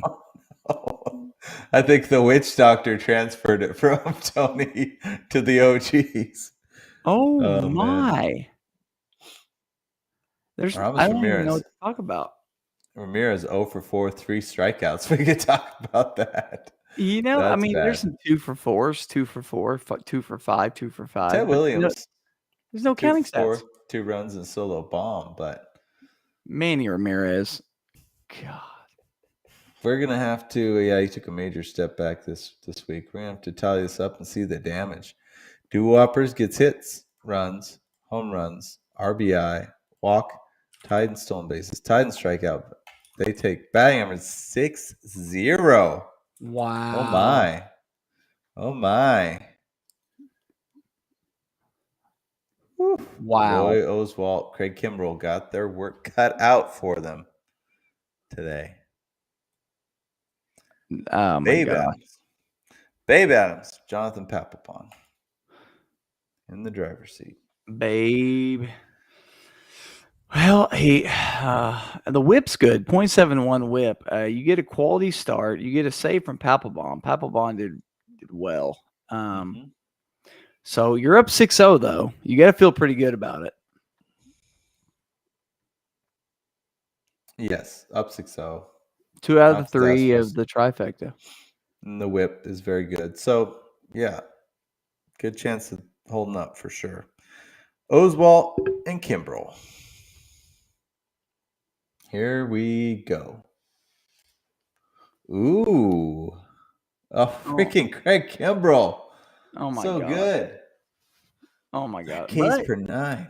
So this is weird. He pitches a third of an inning. He gives up a hit, which makes it look like his whip was just garbage, but he only gave up a hit. 1 K, 1 save. Roy Oswalt, he gets the trifecta. Roy Oswalt has a really good game. I don't know if it will be enough, but let's tally it up. They take wins, tying quality start. Oh, IAS goes to Doo-Whoppers. Strikeout case per 9. You're right. Oh, the whip goes to Doo-Whoppers as well. 8-4 victory for the Doo-Whoppers. Brett Carter. Look at Carter go. A 2-1 series victory for the Doo-Whoppers. And that will that will make them look pretty good in the standings. Actually, both these teams might be close to each other, huh? Both these teams are tied. Oh, 10-7-1. wow. 10-7-1. Unbelievable. So they will remain upper tier teams, but now equally upper tier. So great week for the Doo-Whoppers, snagging 2 wins. The OGs, always good to remain an upper tier team, but that chip on their shoulder that I mentioned is only getting bigger. Well, that brings us to Wade Walker, the Tiger Lilies, versus the Short Porch Boys, Mr. Ethan, and the Tiger Lilies are 7-7-1, currently in 8th place. Ethan is 3-10-2. Excuse me, currently in 16th place, with the Roto standings showing that the Tiger Lilies should be the 5th ranked team. He has the 6th ranked offense, 8th ranked pitching, and Ethan is the 15th ranked Roto team, 16th offense, but listen to this, 6th ranked pitching. Wow. For a team that's ranked that's last in standings, it was 6th pitching. You've got to feel, you got to take some silver lining. He's had some major relief pitcher problems this year, but his starters have been excellent. So let's pull over game. So we have some backups right off the bat in here for the Short Porch Boys. Wally Shang's in here, Marcus Semien, Reggie Smith, Ken Griffey Sr. There will be no Ken Griffey Jr. in all 3 games. He's getting a rest this week. Vic Willis will be on the mound for them, the old-time pitcher, with Darren O'Day in relief. And then looking over at the Tiger Lilies, Gary Carter's back. I think he took a bit of a hiatus last week. Jim Bottomley. We got Boggs and Jeter. Rocky Colavito getting a chance this game, as well as Chili Davis. A lot of Yankees in here. It seems like maybe he's a Yankees fan. Bill Donovan on the mound, who I believe has done very well this year, with Goose Gossage in relief. Bill Donovan's pitched to a 3.24 ERA with a 1.44 whip. Vic Willis, though, 0.67 ERA with a 0.93 whip. Wow. That is excellent. Can you confirm something? Ken Griffey Jr., we're not going to see him today at all? Let me see. Not in game 1, obviously. Wow. Not in game 2. Wow. And not in game 3. Wow. Nope. He's been struggling. So they benched him. You heard it here first. Ken Griffey Jr. benched week 6. Wow. Okay, let's see what happens. But I believe Senior is in every game to remind Junior how to do it. So. Right. I don't know. I think Ethan's just trying anything he can to get this team going right now.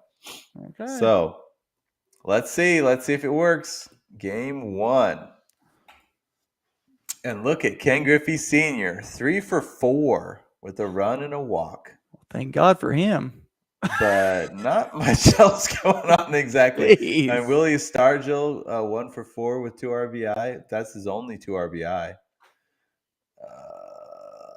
Nothing else to really shout out. This was a very blah game for them. Good Lord. Reggie Smith was his rookie year in 1967. But yeah, let's pull the stats for the Tiger Lilies. I don't know what else to say. All right, here we go. Yeah, I got nothing for you. The Tiger Lilies. Okay. We got some things going on here. Rocky Colavito, 2 for 4 with a 2-run homer. Henry Aaron, 1 for 3 with a walk and a 2-run homer as well. Wade Boggs with just a walk. Yeah, Wade Boggs with just a walk, a pinch hit walk. And there is a note on Wade Boggs' game. This was his last month as a Red Sox. And then he would go on and turncoat to the Yankees. Oh, So, why would he ever do that? yeah. So that was interesting. But Jim Bottomley, he's been really good this year. I think he hit maybe 2 home runs last week. Goes 2 for 6 with 2 runs and a home run and RBI 2 RBIs this game. Gary Carter 0 for 3 with a strikeout. So tally this up. Looking good for the Tiger Lilies. They take hits, take stolen bases. Oh, Jeter snuck a stolen base in there. They take strikeout and wow, batting average. That tie in walks is the only thing preventing a hitting sweep. Man, I don't. Okay. Yeah. Okay. Vic Willis, Darren O'Day. Vic Willis has been good though. I mean, he's been incredibly good. So Yeah. we'll see. Wilson O'Day. Vic Willis. Quality start, 6 innings, 2 runs, a walk, 0 strikeouts. Darren O'Day faces one batter and gets him out.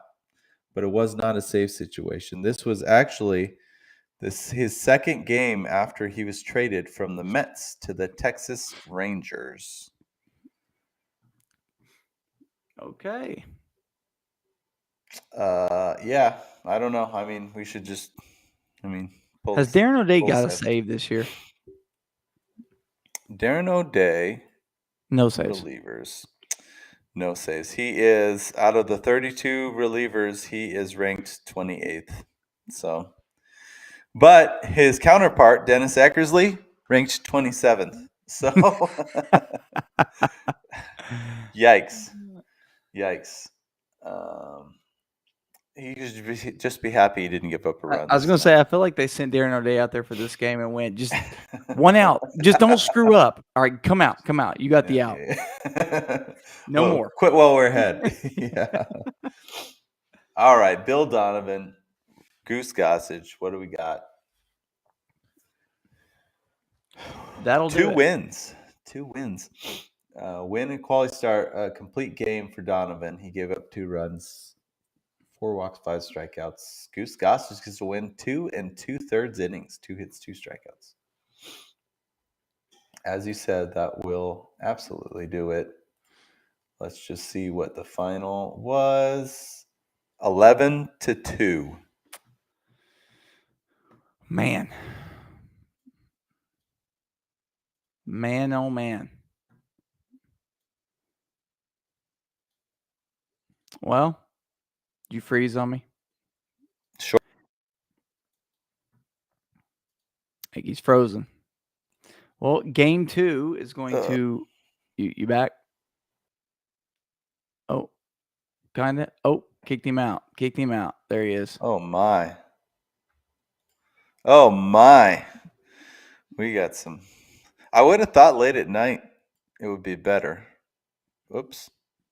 Let me bring it up here.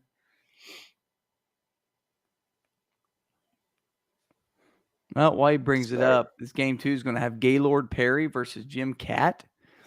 And Gaylord Perry, actually, Jim Catt is pitched he's pitched one time this year, 0 ERA at the .78 whip. He had an absolute gem.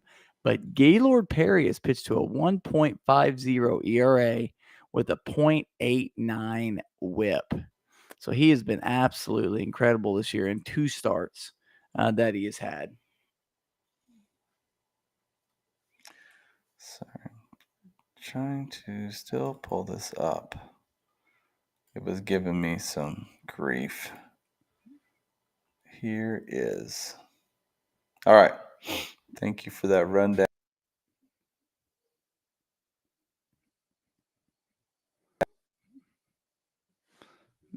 Oh, I think he is.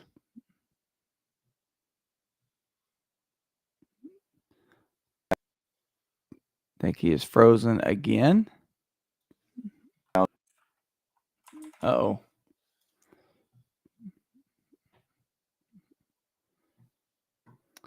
I appreciate that, Wade Walker. Jim Cott is how you say it. Jimothy Cott. Kicked him out again. You there?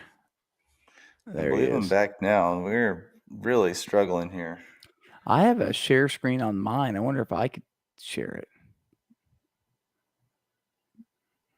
Yeah, we could try. If it cuts out again. If you cut out again, I'll try it. Yeah. All right. We got it up here. Jim Cat, short A pronunciation. Caught. Oh, Cott? Really? Yeah. Oh, I said cat too. I mispronounced it in the You know intro what though? video, Listen, too. his Gosh, nickname was Kitty. Okay, his nickname was Kitty. So yeah, there's no such thing as a kitty called Cott. So exactly. I guess if you have an accent though. Would you look at my cot? Right. All right, let's get on with it here. Here we go. Ethan, game 2.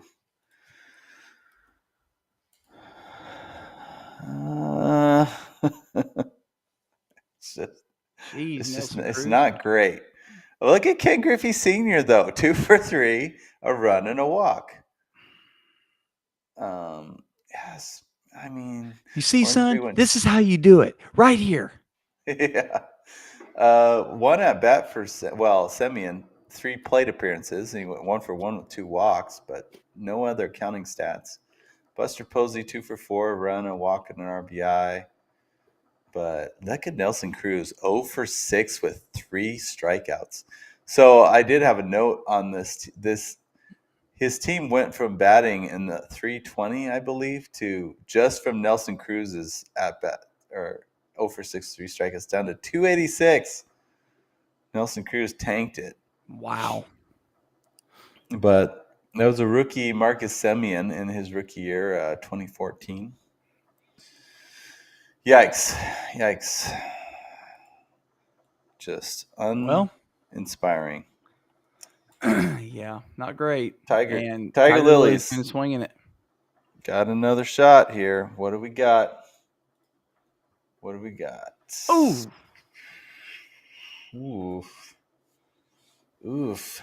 Well, Rocky Colavito hits another bomb, 1 for 4 with a solo homer. That will single-handedly give him the home runs, and barely he'll take RBI. With the 9 strikeouts. Wow. Gary Carter 0 for 4 again. A lot of backups in this game for him. It's tallied up. Ethan gets hits by 1, runs by 1. Home run, RBI to the Tiger Lilies. Walks to Ethan. Strikeouts to Ethan. Batting average. Wow. 5-2 lead. Wow. I would not have guessed. And just think, if he would have started King Griffey Jr., he probably would have swept him. Wow. Oh, man. Well, Ethan says get me some polls. I didn't pull some good stats for you, but I pulled worse stats for Tiger Lilies, I guess. Let's see. Okay. Ethan's fired up. He's got a 5-2 lead going and pitching in Gaylord Perry on the mound. Here we go. Darren O'Day, Gaylord Perry. All right. Here we go. Ken Griffey Jr. on the block. Darren O'Day. 2/3 of an inning, walked a guy. They're like, get him out of there before he gives up a run. It's a 3.03 whip, but he did not give up a run, and he contributed 0.66 IAS. Perry, though, great game. 8 1/3 innings, quality start, to 11 hits, but just 1 run, 1 walk, and 9 strikeouts. So whip is not good, but everything else looking pretty decent. God. No save and no win. He kills me. Darren O'Day kills me. Jim Cott and David Robertson. It's up to them. Or as I call him, Kitty. What do we got from Jim Cott? Ooh, not a quality start. He does get the win. Yuck. But David Robertson, inning, 2 hits, 2 runs, 2 strikeouts. Yikes. That's it. Yikes. Kitty gave up 4 runs, so I'm going to call him Cat from now on. Let's see. We'll tally it up. It's going to be a runaway victory. 10-4 for the Short Porch boys. I should feel bad. Jim Cott actually pitched for the Cardinals for a couple of years, but no. It was a while ago. Yeah, a little bit before I was born. Pops might have known that. Yeah, he probably did. Well, we have a 1-1 tie in this series going into Game 3. Let's pull Game 3 up. Here we go. Boop. And you froze again, didn't you?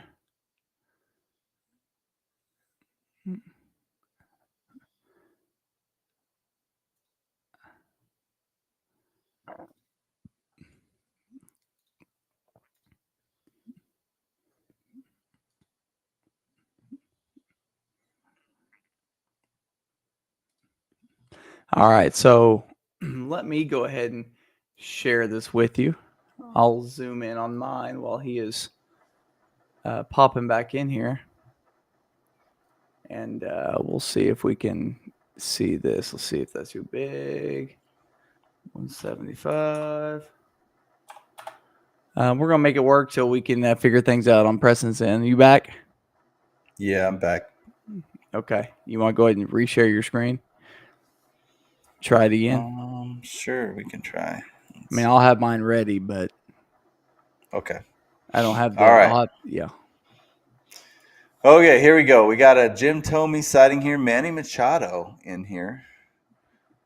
So some new faces. Don Sutton on the mound with Darren O'Day all 3 games. So Dennis Eckersley was also benched this week, along with Ken Griffey Jr. And then Harmon Killebrew getting his only start of the day. Jim Fregosi as well. Dale Murphy with Andy Pettit and David Robertson's on the mound. This could be, depending on what David Robertson, that could be a Yankees combo. Don Sutton has pitched to a 2.53 ERA with a 1.31 WHIP, but Pettit has not fared very well this year. 8.16 ERA with a 2.02 WHIP. Oh my. Oh my. Well, he could always turn around. Okay, Short Porch boys, time to shine. What do we got? Exactly 1 hit for everyone.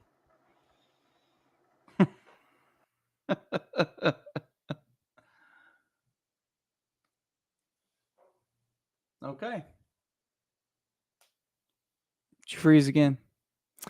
2 RBIs for Marcus Semien. 2 RBIs for Jim Thome. A run each for Semien, Machado, Hornsby, and Wally Shang. He's trying to pop back in here. So it's not great. It could hold up. We've had games hold up earlier. We had a game between Micah that held up.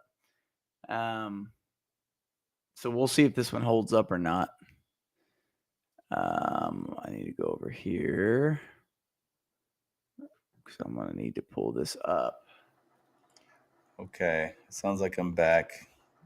This is we're at an all-time bad. We apologize for the connection issues here. I will get my end pulled up here so I can pull stats over if just have it. Okay. Well, yeah, let's go into the hit. Actually, I think I did have one note here on this one. I didn't. I lied. All right. Tiger Lilies, game 3. What do we got?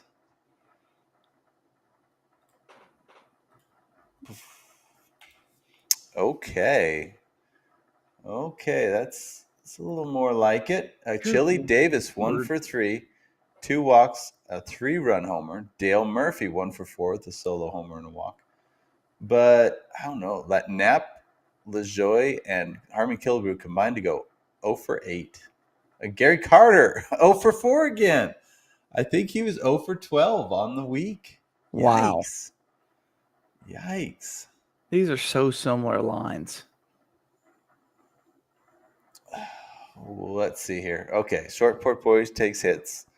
Tiger Lilies take runs and homer. Tied in RBI, tied in walk, tied in stolen bases. Strikeouts to Tiger Lilies. Batting average to Short Porch 2.3. My. Wow. It's going to be interesting going into pitching. It's all going to come down to that. It's all going to come down to that. So Don Sutton, Darren O'Day. Will the Darren O'Day experiment work? Will they come out unscathed? Here we go. Don Sutton throws an absolute gem. Does not get the win. 9 innings, 10 hits, 1 run, 0 walks, 10 strikeouts. And look at Darren O'Day. He survives. He doesn't get a save once again, but 1 inning, scoreless inning, gave up a hit, struck a batter out. Yeah, looking pretty good. Man. No win or save, but other than that, the numbers are pretty good. He's got an IAS. The Ks per 9 are excellent. ERA's very good. WHIP's decent. And Andy Pettit has been absolutely atrocious this season. And, well, on top of that, this is Andy Pettit's 12th career game. Oh, boy. In 1995. Okay. So we'll see. Take that for what it's worth. Okay. All right. 12th game, Andy Pettit, fresh young kid. What do we got? We have a breakout game for Andy Pettit. No way. His first 0 earned run start. His first scoreless start of his career. 7 scoreless innings. He gets the win, the quality start. 5 hits, 2 walks, 4 strikeouts. David Robertson, 2 scoreless innings with 3 strikeouts.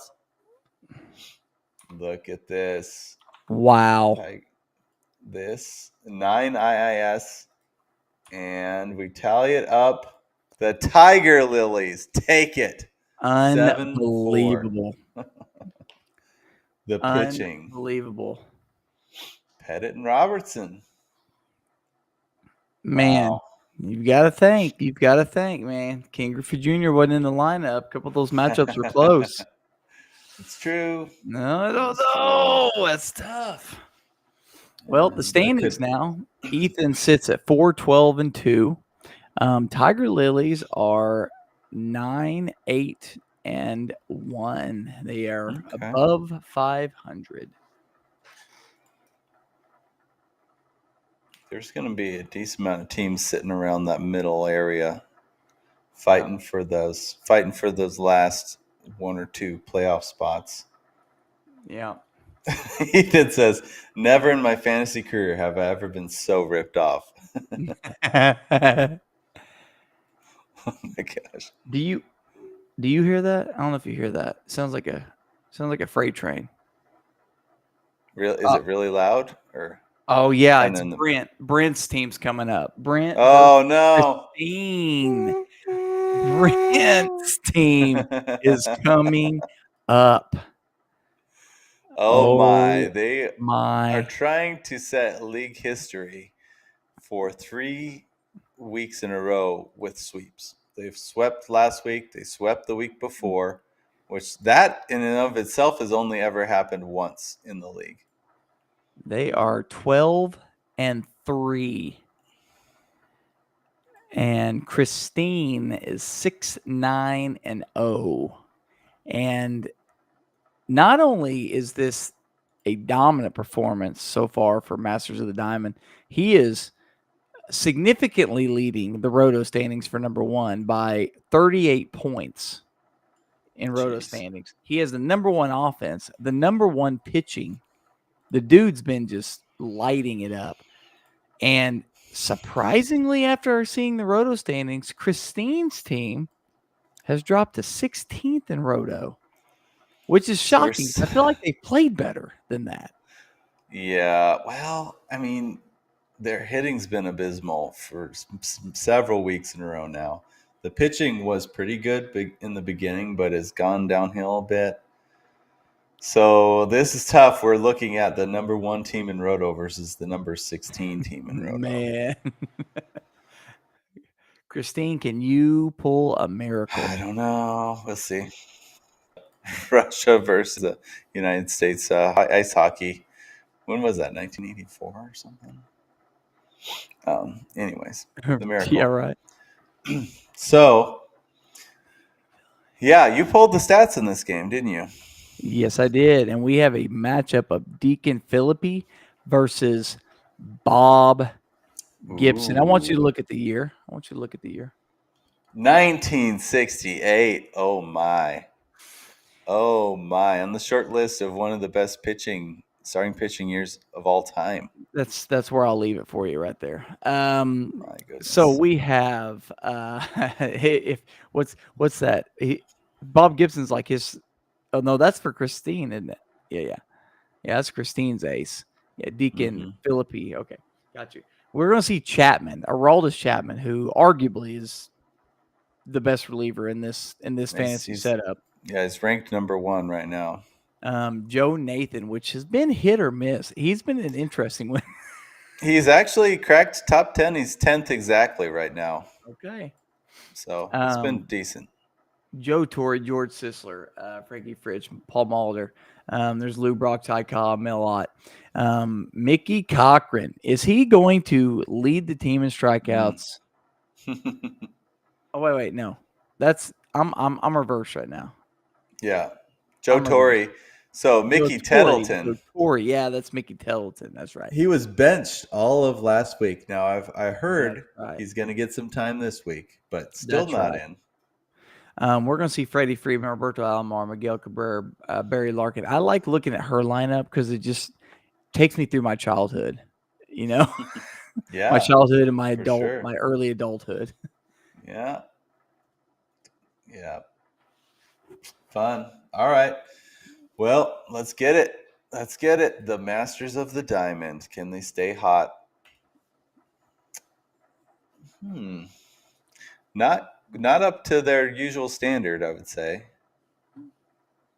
Let me pull it up on yours because it's not popping up on the document yet. Okay.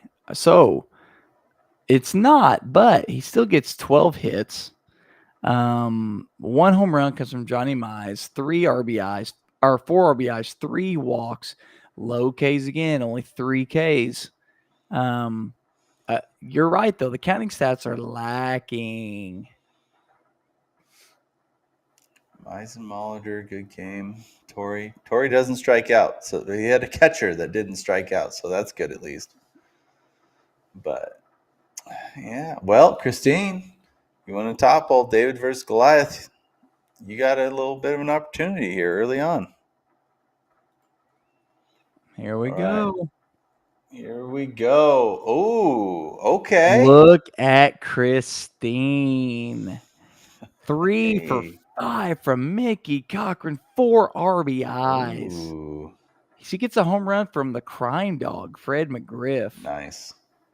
2 for 4, 3 runs, 2 walks, and 2 RBIs from Joe DiMaggio. Finally. That's a good line. Look at the 2 batting averages. Holy cow. Oh, wow. What a battle there. So Masters does take hits by 1, but Christine doubles the RBI or the runs, 10-5. Tied in home runs. The Vlad and the Ugly takes RBI, walk, tied in stolen bases. Strikeouts to the Masters. And then Christine takes batting average. So a 4-2 lead going to pitching. All right. And Bob Gibson 68 on the upper sleeve. Oh man, could she stop the freight train? This is gonna be We'll see. This good old school pitcher, Deacon Philippi. What do we got? Oh, he 2 pitches wins. 9 innings, but he has a 4 ERA. But they get 2 wins. You're right, Chapman. 8 strikeouts. Man, Chapman. But this dude tacks another scoreless inning and a win. So Deacon with 8 Ks. Yeah, that's shocking. Okay. Man. Well, pretty good. Yeah, not bad at No all. quality start, no save though. So only one of the trifecta, but it's 2 wins. So Which are we shocked, from his pitching? Like, no. golly. Like his pitching must be really good when we look at this and go, nah. Right. Right. Oh, a 1 whip. All right. Well, I'm very curious to see Bob Gibson, Joe Nathan. Let's see it. Oh. Ooh. Joe Nathan. Oh, Joe. Okay, so interestingly enough, Bob Gibson gets a quality start, does not get a win. He actually had 5 walks in this game. Yeah, I was looking at that. 11 13 strikeouts. total strikeouts. But he gets... Did Nathan blow a save here and get the win? Is that what he did? Or it was only 1 inning? Good I question. don't know. Good question. I will look it up as you are. Well, so Masters will take wins. Quality start goes to Christine. IS to Brent. Christine takes strikeouts and K per 9. ERA and whip goes to Brent. Look at the good, the Vlad, and the ugly taking an 8-5 victory in game. Wow. No sweep, no league history. Wow. No turkey. And it was a blown save win. Joe Nathan. Look at Christine saying, show me 16th Roto again. Yeah.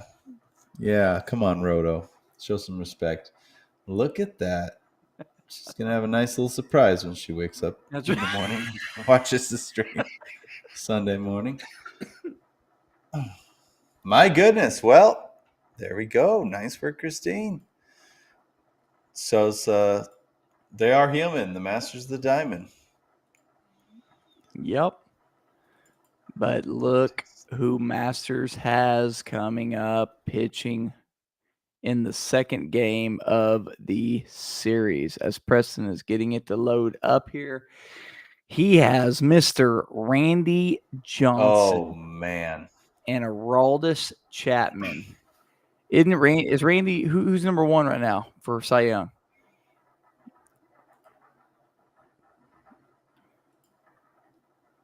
Am I back? Sorry. Yeah, you're back. Who's number 1 for Cy Young? You there? Hello? Are you there? Can you hear me? Can you hear me? I can't hear you again. Oh, no. Sorry. Man, this is the worst. It's all right. They can hear me. So Randy Johnson, Aroldis Chapman. Randy has pitched to a 1.13 ERA with a 0.67 whip. Lefty Grove, however, has pitched to a 1.50. My connection keeps confusing everything, so I'm going to have to restart my headset. 1.50 ERA for Lefty Grove with a 1 whip. Absolutely incredible pitching matchup. There's Mickey Tettleton. He's making an appearance. George Sisler, Frankie Fritsch. There's Johnny Pesky. And on this side, we see a lot of the same people. In fact, I think that might be the same. There's Chuck Knobloch. He's different. And Miguel Cabrera. So it's going to be a great game here. Apologies for that. weird stuff going on. I might need to get like an internet booster to shoot out to my garage. So Christmas is coming up. Randy Johnson, Aroldis Chapman. That's my main takeaway is the number one pitcher in the league right now, starting pitcher and the number one relief pitcher. It's going to be tough. Mickey Tettleton. Okay. What are we going to get from Mickey Tettleton? Come on, Mick. Oh, Mickey. 2 strikeouts. Come on, Mick. Oh, for 5 and 2 strikes. But Look wow. at Ty Cobb. 1 for 1, 3 runs, 4 walks, and 2 RBIs. But look. He had 10 walks total, no home runs, only 2 RBIs from this scorching hot offense. That's kind of surprising. Yeah, that is. But 2 stolen bases. George Sisler, 3 for 4, 2 runs, 2 walks, and stolen base. Yeah, the lack of power. Very interesting. I was going to look at Ty Cobb is currently second in the MVP. Well, that's going to help. This is going to help, especially with Will Clark not quite doing as well this week. Oh, you're right. Yeah. So, I don't know. This is the power number's not great, but 10 walks. That might be the most walks we've seen this year. I don't know. We might have had double-digit walks already this year, but that's very good. All right, Christine's going to have to work for it a little more this time around. Let's see if they're up for it. Here we go. Okay. 382 average. Yeah. 3 for 5 from Chuck Knobloch. Look at Barry Larkin. 2 for 4, 2 runs, a home run, and 2 RBIs. Fred McGriff. 3 for 4. The crime dog. 4 RBI. 2 people accounted for all her RBIs. And that triples the Brent's team's RBI total. Wow. Well, this might be interesting when we tally it up. So Christine gets hits, Brent gets runs, Christine gets home run, RBIs, Brent gets walks, stolen base, strikeouts, but Christine gets batting average. Look at 4-4. this battle right now. Whoa. Okay. Come on, Christine. Okay. But Randy Johnson or Aroldis Chapman in a 4-4 tie. I would be feeling pretty good about that situation if I was Brent, but we'll see. We shall see. 1994, Randy Johnson. Oh, so younger. 2015 Chapman. That's pretty good timing for him. Or maybe a little younger, but all right, let's do it. Oh my God! Oh, Randy Johnson. What is Aroldis going Chapman? These guys. They have consistency. A 10 IIS. They give up a combined 3 hits, combined 1 walk, 13 strikeouts, and the trifecta.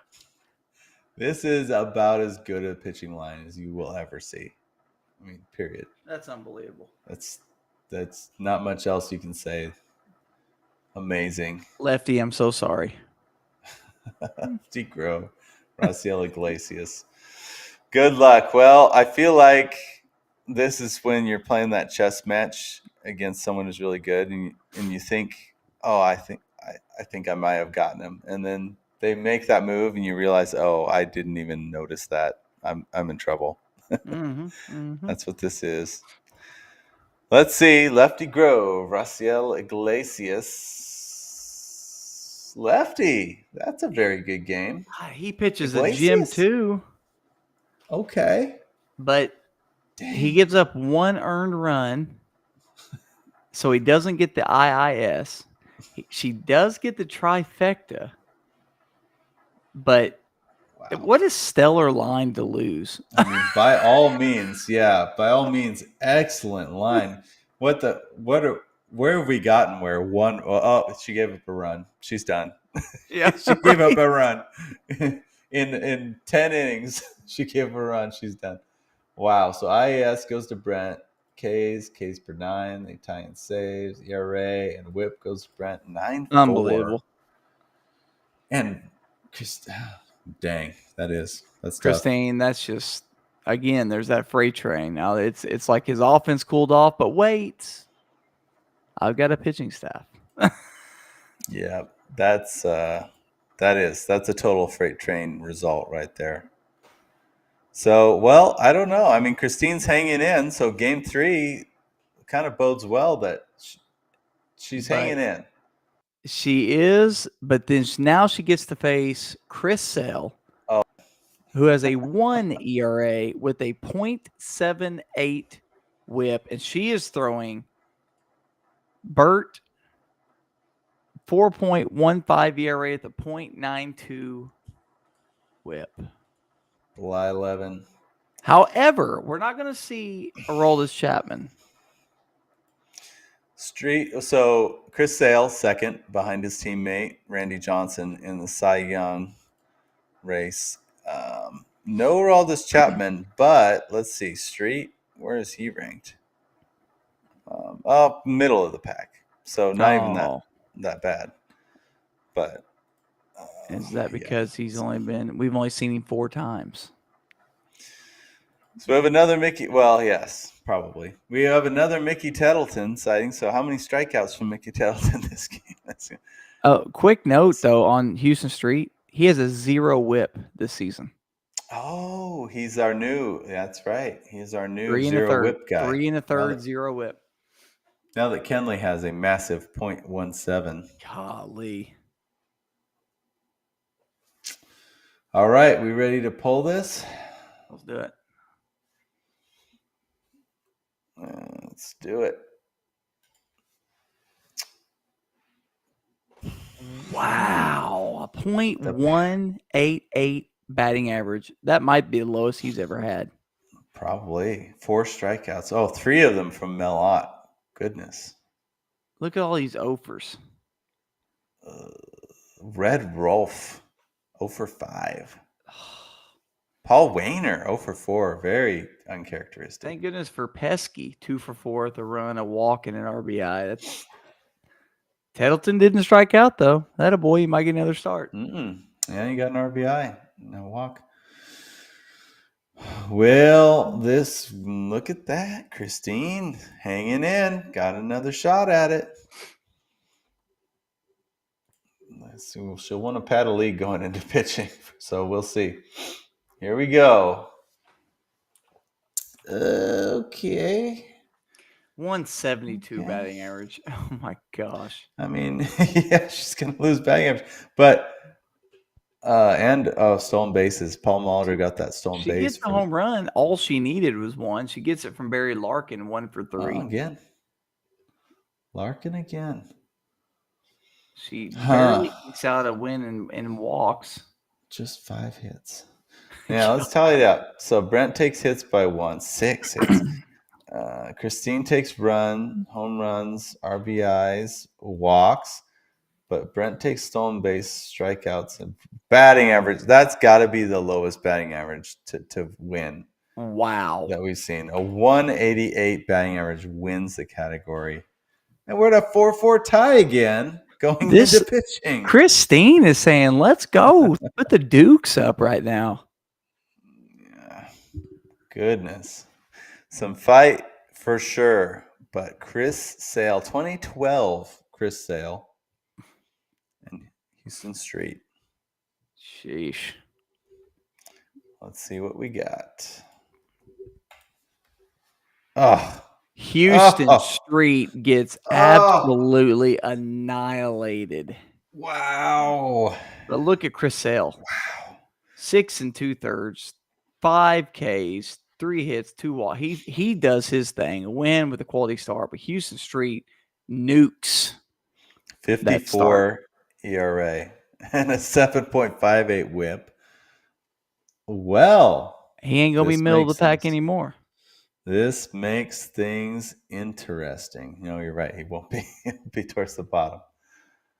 Christine, Bert Blyleven, Hall of Fame pitcher. Bert Blyleven, the Flying Dutchman. Come on, Bert. Joe Nathan, The erratic, up and down, hot and cold. What do we got? Oh, you're Whoa! No!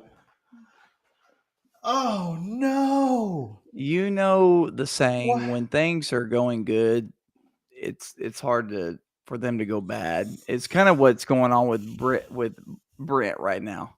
He gets a 6. First of all, he wins batting average with a 188. Now he's going to win ERA with a 615 because his opponent gets absolutely demolished. Joe Nathan, both of them, but 7 runs. 10 earned runs combined. That is atrocious. You've got to be kidding me. Oh, Christine, what happened? What happened? Oh, When things are well, going good.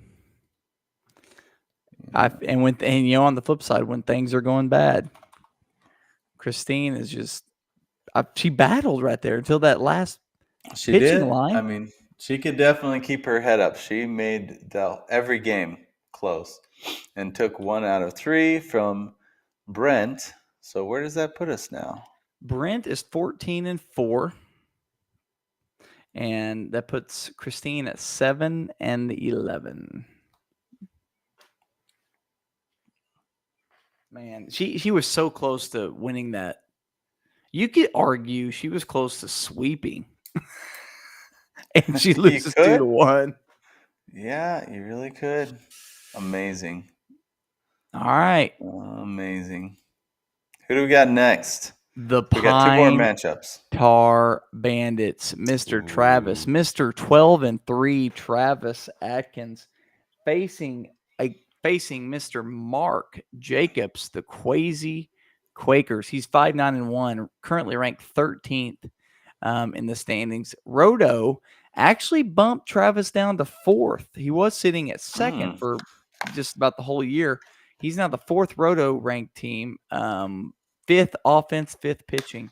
And Mr. Mark Jacobs is 11th in Roto, 11th offense, and 10th pitching. So,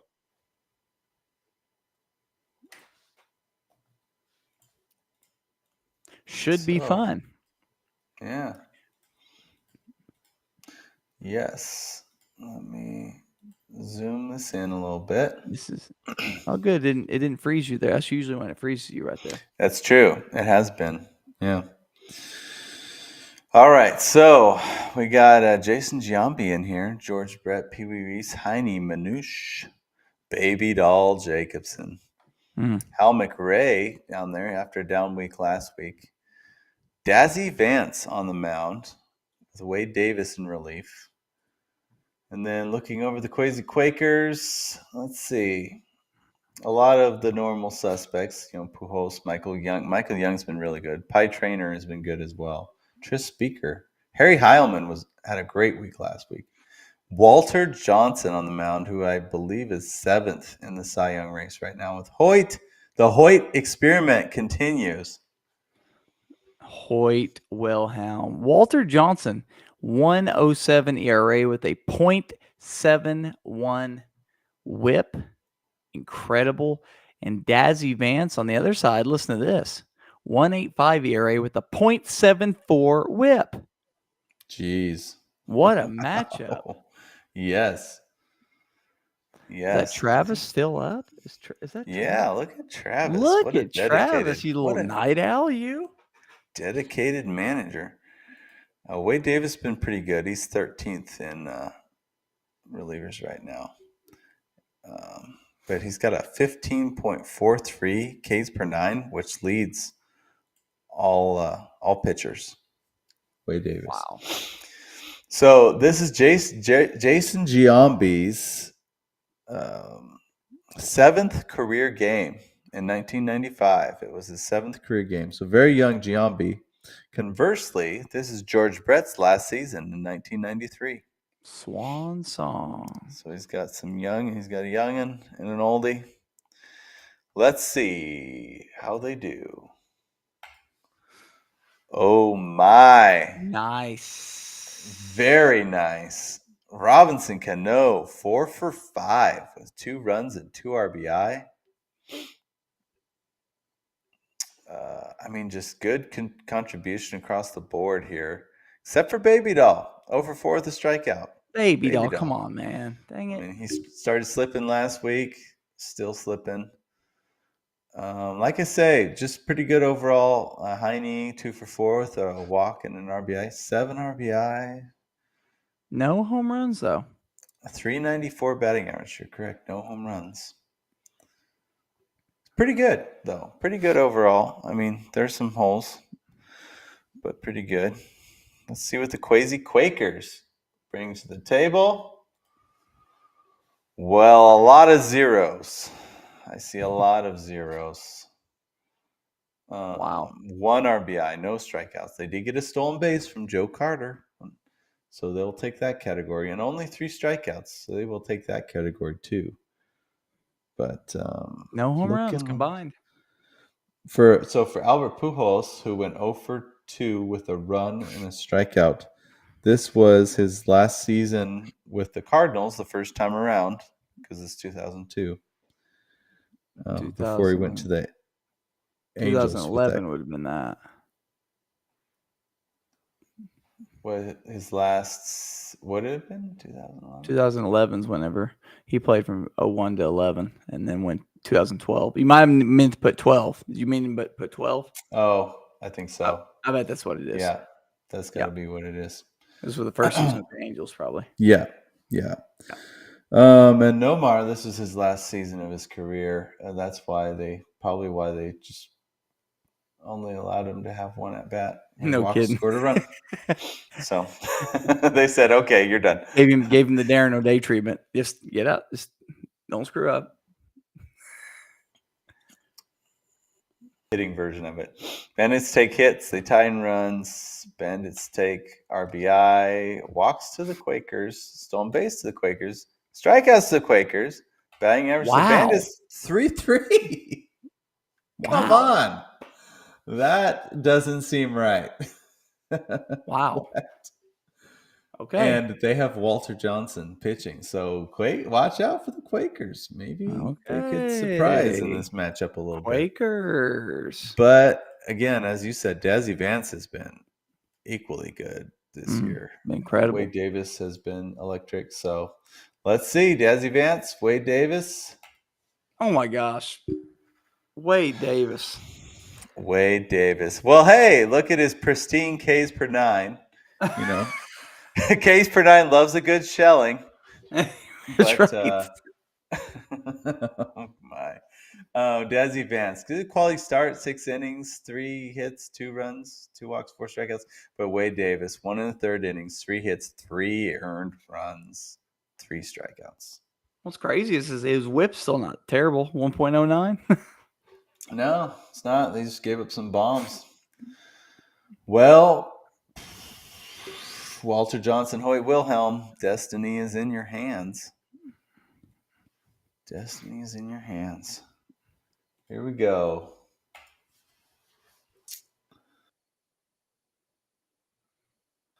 Wow. Ooh, nothing. 9 innings, 4 runs for Walter Johnson. Hoyt Wilhelm, 2 scoreless innings with a hit and a strikeout. But again, no saves, no wins. This could be interesting.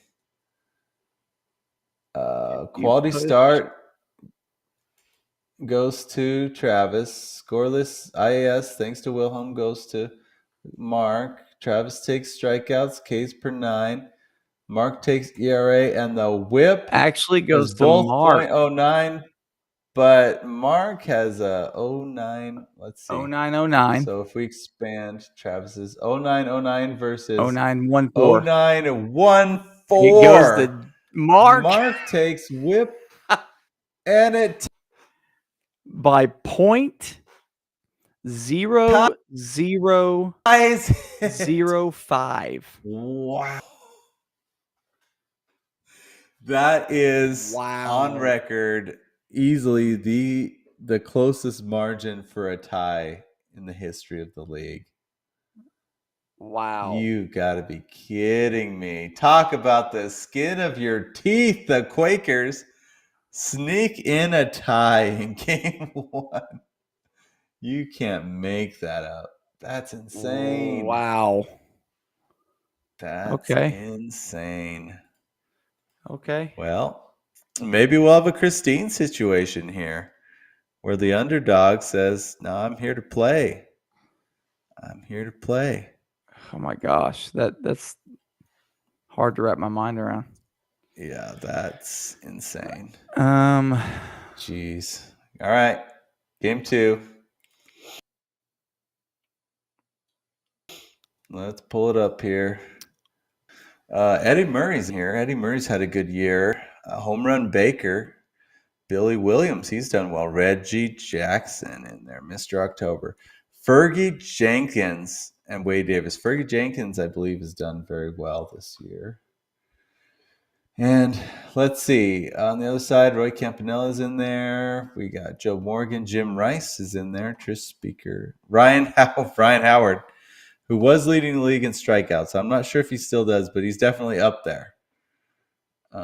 Jim Bunning on the mound with Jose Valverde, the last ranked.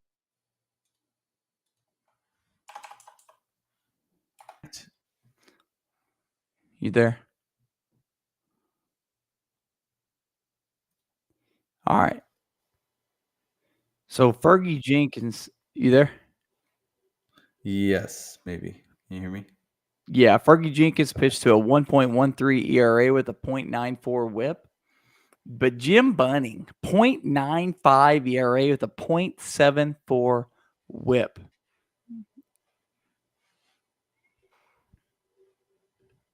Kind of shocking. Just don't expect that from Jim Bunning.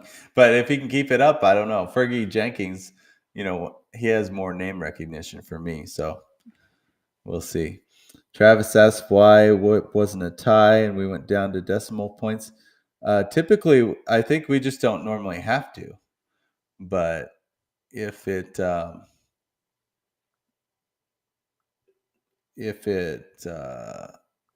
in this case, since it made a difference, we went down to decimal points to determine the whip, the ultimate whip. We did that once earlier this year, didn't we? Yeah, it was something. I forget which ERA, game it I think. was.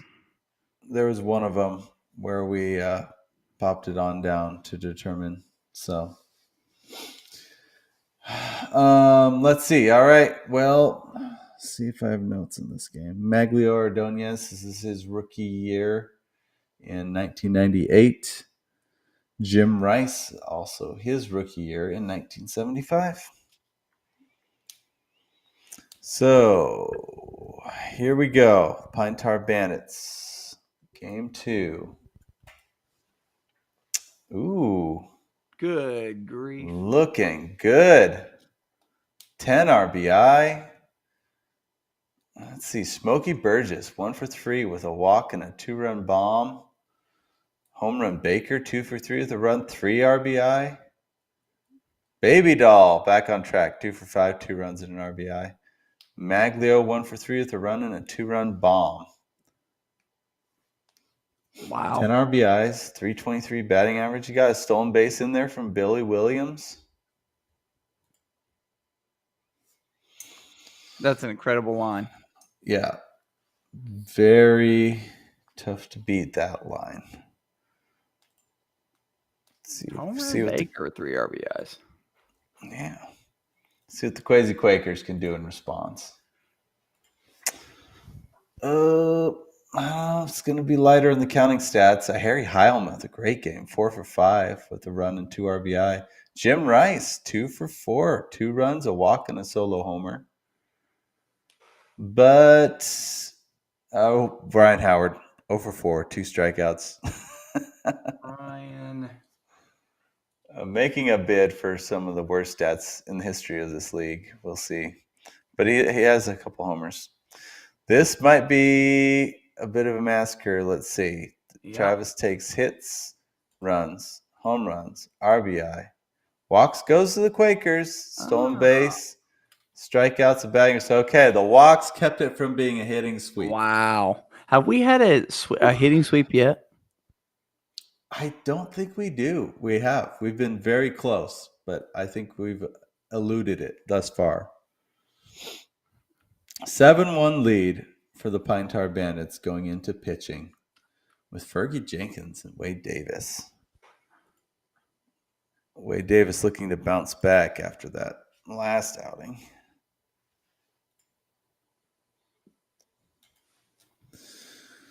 Okay. He's here done we go. well. Yeah.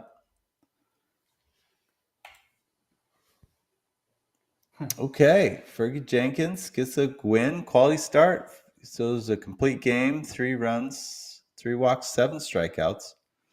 Wade Davis, 1 2/3 scoreless innings, but he did give up 3 hits, but 2 strikeouts as well. So no save. The 1.66 IAS, that's nice. Ks per 9, pretty good. ERA whip are decent, so not bad. With 2 of the 3 trifecta, the best Mark can do is tie. Yeah, 7-1 lead, so he's got to have some kind of miracle here. Jim Bunning, Jose Valverde, let's do it. Oh, yuck. Yuck. Bunning gets lit up for 4 runs over 5 innings, and Valverde, 1 run. He gives up a run as well. He's got to continue his reign as the last place reliever, apparently. So yeah, let's. Oh, this might be pretty bad. Well, ladies and gentlemen, we have a new top margin of victory on the season. Lord.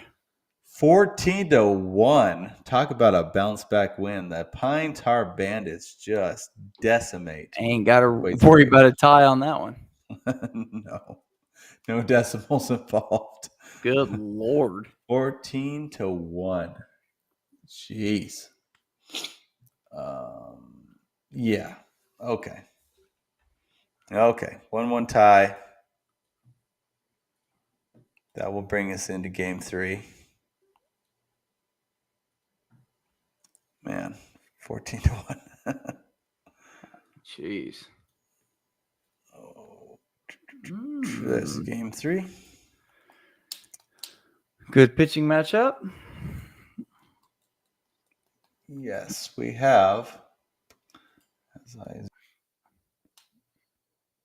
zoom in for you all, Grover Cleveland versus Sandy Koufax and Hoyt Wilhelm. Ted Simmons gets a start at catcher. Ricky Henderson in there. And then, let's see, pretty much a lot of the same as far as the hitters in the Quazy Quakers. And see if I have any notes. Ricky Henderson, this is his 39th career game in 1975.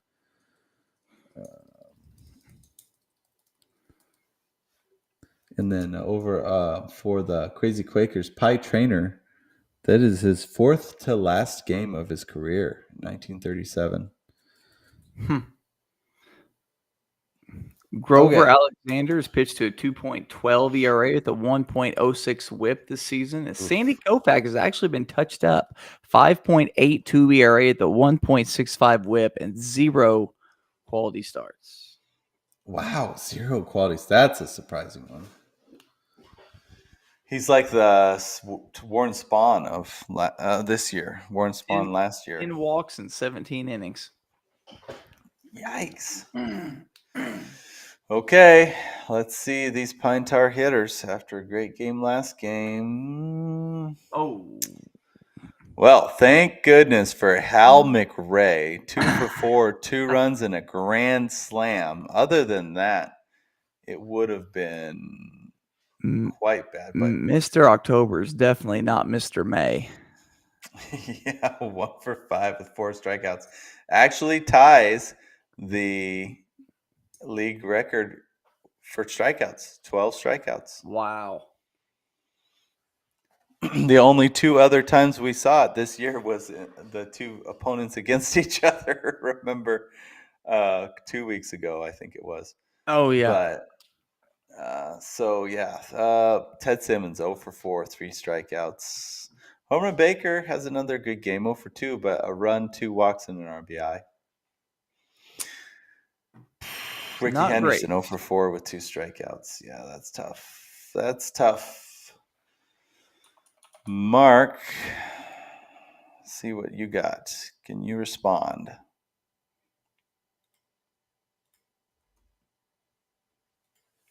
Ooh, okay. Sam Rice, 3 for 4 with a run. And look at Joe Morgan, 4 for 5. A run, 2 RBI, and a stolen base. Michael Young pitched in stolen base. Joe Carter, another stolen base with an RBI. Sam Rice, yeah. Let's see. Hal Trotsky, 1 for 2 with a run, 2 walks, and an RBI. So I did have a note on Michael Young. This was his last season, and that stolen base was his only stolen base in his last season. Wow. He didn't steal many bases in his last season. He stole 1, and that was it. So, I don't know. Let's tally this up. Quakers take hits, runs by 1, home runs to the Pine Tar Bandits, as well as RBI. They tied in walks. Quakers take stolen base with 3. Strikeout, batting average 353, and a 5-2 lead for the Quakers going into pitching. Question will be if Sandy can turn it around and be the real Sandy Koufax. No, he needs him. He does need him here. Grover, Cleveland Alexander, and Wade Davis. Oh my goodness. Oh man. Jim. Oh man. Doesn't get the win. He lost 1-0. Wow. He gets a quality start because he pitched a complete game. 9 hits, 1 run, 0 walks, 6 strikeouts. So good. Wade Davis back on track. Gets a save and a scoreless inning with a strikeout. So, man, those numbers looking great. 0.9 ERA and WHIP. Ooh, Sandy, you've got it to do, my man. Yeah, Sandy and Hoyt. Oh God, Hoyt. Oh no. You never know with Hoyt. Oh no. Sandy and Hoyt. What do we got? Sandy Koufax. Wow. Putting it all on the line. 10 2/3 inning, but can't get the win. The quality start. 8 hits, 3 runs, 3 walks, 10 strikeouts. Hoyt, scoreless inning with a walk and strikeout, but no save. Was that enough? We'll see. Tied in wins, tied in quality starts, tied in IAS. Oh, he does get strikeouts and Ks per 9. That might make the difference. Saves, ERA, WHIP. It does. Man, that was a It good does. Sandy's 10 Ks. Got it done for him. Unbelievable.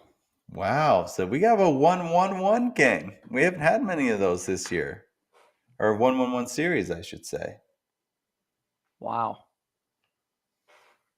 So the Quazy Quakers putting up some fight. I like it. Mark's team, Christine's team.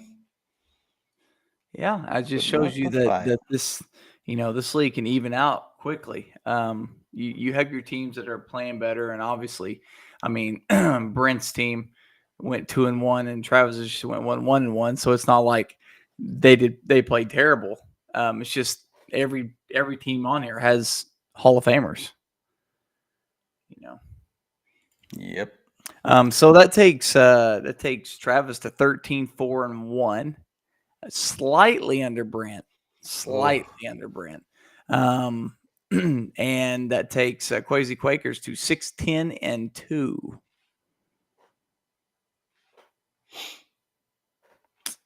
Sweet.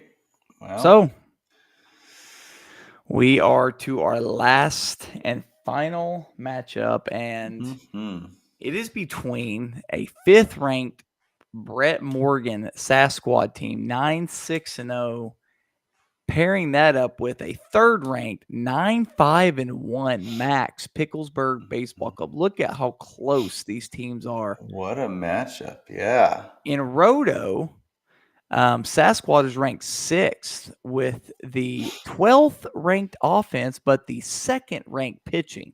Have been Ooh. having some really good pitching. And Max is ranked 10th with the 14th ranked offense, but the 7th ranked pitching. It's good pitching teams. Yeah. Yep. GG Mark Jacobs. Yeah. Yeah, good sportsmanship there from friend Trav Daddy. Travis Atkins. All right. Game 1. Steve Carlton versus Max Scherzer. man. Can you imagine if we'd got to see that in real life? That would have been amazing. Raleigh Fingers and Kenley Jansen. There goes that man.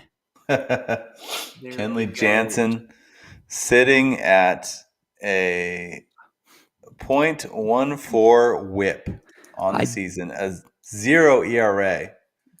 I do want to point out on Max's team, this is an anomaly. This is kind of wild, but he took over the league leading best ERA at 1.74, I believe is what his ERA is. But coincidentally, he is dead last in whip with the same exact number as the ERA, 1.74. Figure that one out. That is so crazy. That is hard to wrap my mind around. Having the best – wait, so you said he had the best ERA but the worst whip? Yep. In the league? Yep. And it's the same number. It's the same number. So, Picklesburg, Lance Parrish, Willie McCovey, Jeff Kent, Adrian Belcher, Ernie Banks.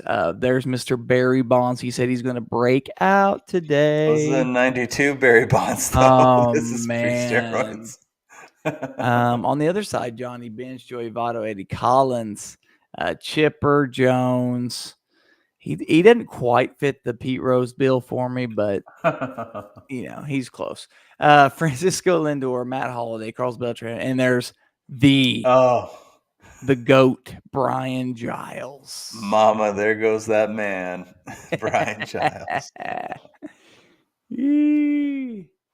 All right. Let's go, baby. Let's go. Final series of the night. Here we go. Picklesburg Baseball Club. Oh, little light. That's 216. He gets a 2 for 4 from Barry Bonds with a home run and an RBI. Look at Barry. Okay, he called it on Barry Bonds. Adrian Beltre, 2 for 4, 3 runs, 1 walk, and 1 RBI. There's Mr. Max popping in. Yeah. So he only gets 3 RBIs, 1 home run, 2 walks, and 4 runs. Really light on the counting stats. Yeah, Ernie Banks back to his original woes from early in the season. Tough. Well, Sasquad. I mean, neither of these teams known for their hitting, though. That's true. To be fair. He says my team does not hit. Okay, here we go. Team Sasquad. Do they hit? No, they don't hit either. They don't hit either. What is this? 4 hits. 4 hits.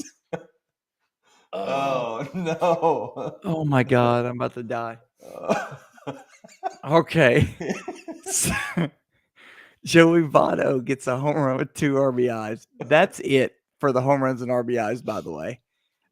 Carlos Beltran with the stolen base. He strikes out 10 times. Coincidentally, dead ball era junkie teams. Coincidentally, Max almost has 100 points higher batting average with 216. Jeez. Chipper Jones, by the way. Chipper Jones 0 for 4 with 2 strikeouts. Okay, go ahead. Eddie Collins 0 for 5. Goodness. Okay. Well, Max takes hits, runs. They tie in home runs. Max takes RBI with 3. Walks goes to Morgan. Stolen bases. Thank you, Beltran. Strikeout goes to Mex as What well are as we batting average doing? with 216. Are we having a pillow fight? Dude, What are we doing? Yeah, I don't know. Oh man. Well, the pitching is. We all knew the pitching would be the entertainment here. I mean, so Steve Carlton and Raleigh Fingers. Carlton is in the Cy Young race. He's about middle of the pack. And then Raleigh Fingers has been not great. He's bottom third in relievers so far, 23rd. Steve Carlton has a 1 ERA at the 1.22 WHIP on the season. Man. Okay, here we go. Carlton and Fingers.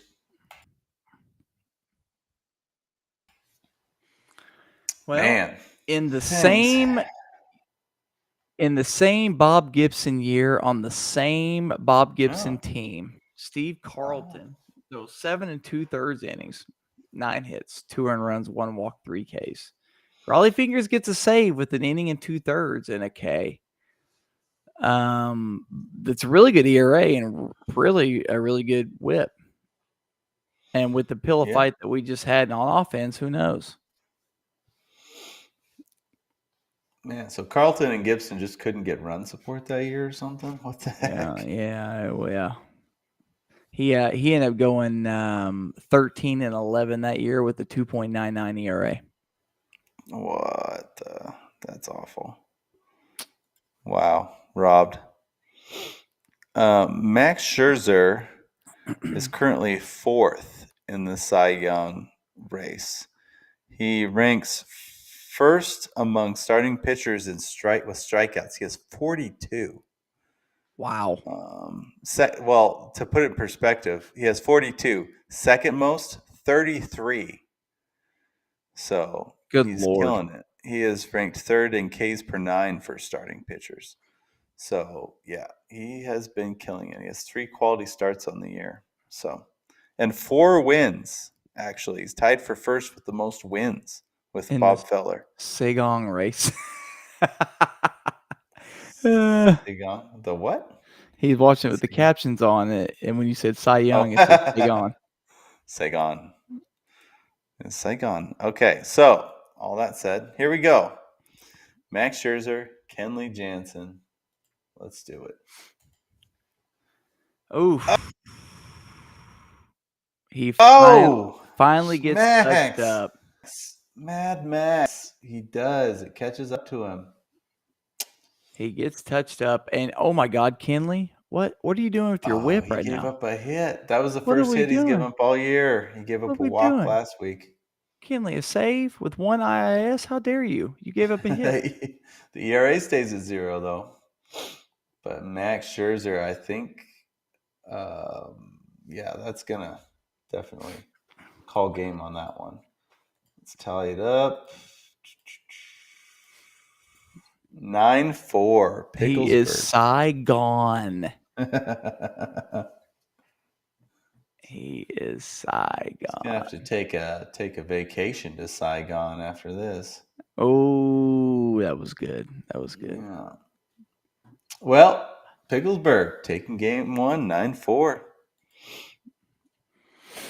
Well, game 2 is going to have Carl Hubble, who has a 1.5 ERA with a 0.89 WHIP on the season, facing off against Zach Greinke, 2005 Zach Greinke. Zach Greinke has a 1.5 ERA with a 1.33 WHIP, and I think this is only the second time we've seen Zach Greinke. Dave Righetti and Kenley Jansen is back. On offense, we are going to see a Frank Robinson. There's Sam Crawford again, Andre Dawson, Minnie Minoso, Bobby Grich. On Morgan's side, we've seen basically the same lineups. He ran the same lineups all the way across except for DH. And we see Mr. Bobby Bonilla. And, man, I feel so bad for Bobby because it's been so fun, such a good run of having Bobby Bonilla Day. But Shohei Ohtani is about to nuke that. Yeah, he is. He is taking all the attention. All right. Max said 1934 Carl Hubble, please. It's the 29. All right. Let's see, Max. What do we got for hitters in game 2? I see a lot of numbers going on. This is a good sign. This 12 RBIs. He gets a 2 for 6 from Frank Robinson, a home run and 3 RBIs. 2 for 4 from Adrian Beltre, home run and 2 RBIs. 3 RBIs from Minoso. 2 from Crawford. 1 from Lance Parrish. That's a good line there, boss. Yeah, Beltre having himself a day. Yeah, 12 RBI. Dang.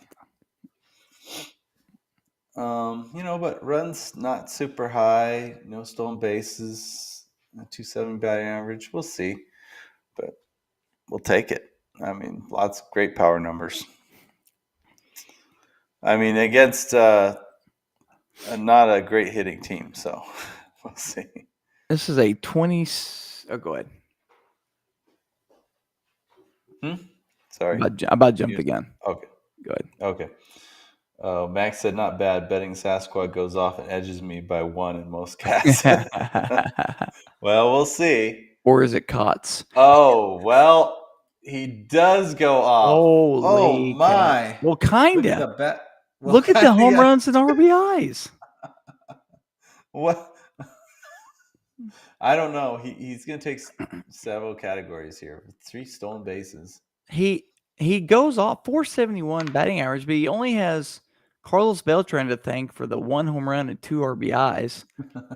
He gets 3 stolen bases from Matt Holliday, Francisco Lindor, and Eddie Collins. He got a big-time clutch performance from Chipper Jones, 0 for 4 with a strikeout.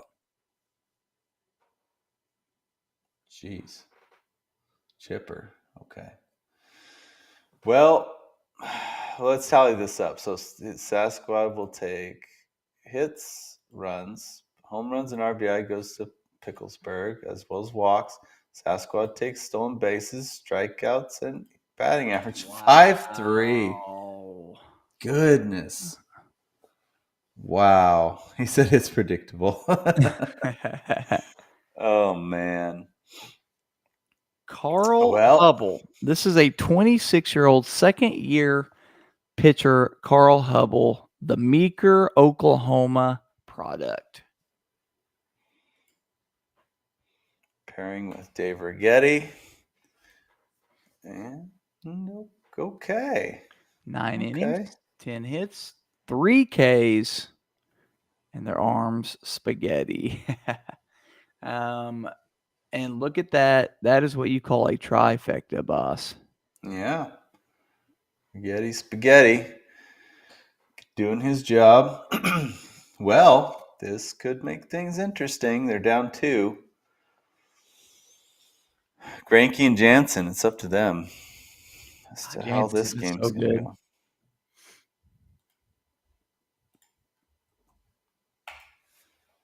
Ooh. Wow. This could be very interesting. No win, but they get a quality start. He matches him in IIS. Zach Greinke pitched no earned runs, but gives up some unearned runs. 8 Ks. That's going to do it for sure. Oh, my goodness. Wow. Jansen, that's whip slowly going up. Oh, my gosh, Jansen, what are you doing? 9-4. What was the first one? 9-4. Wow. Okay. 9-4, 9-4. Max says I lose game 2. It's just what his team does, I guess. We got a tie. This is a very even matchup. Well, and I am so excited to announce that we have a Jared Weaver. Oh, yes. Entrance. That's right. We couldn't have finished. You hear the music.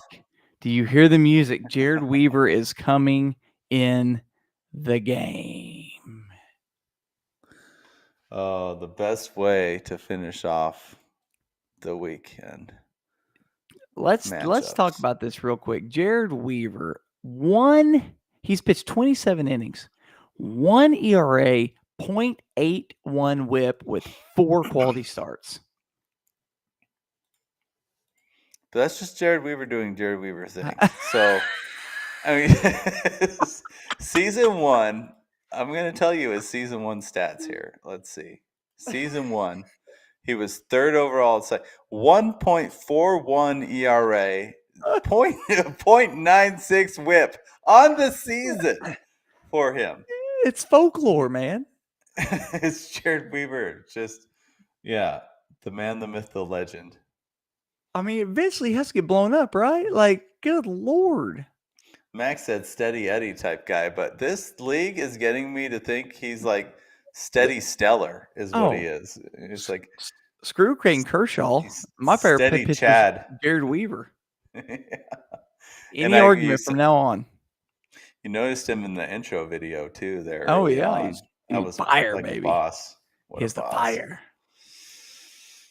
Okay, Sam McDowell though he's put together some pretty amazing outings. 30 innings, 1.5 ERA with a 1.33 WHIP, and he has 4 quality starts.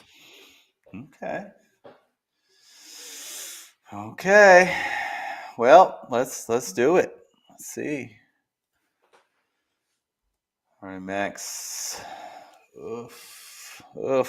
4 stolen bases. Look at Barry Bonds. 4 for 4.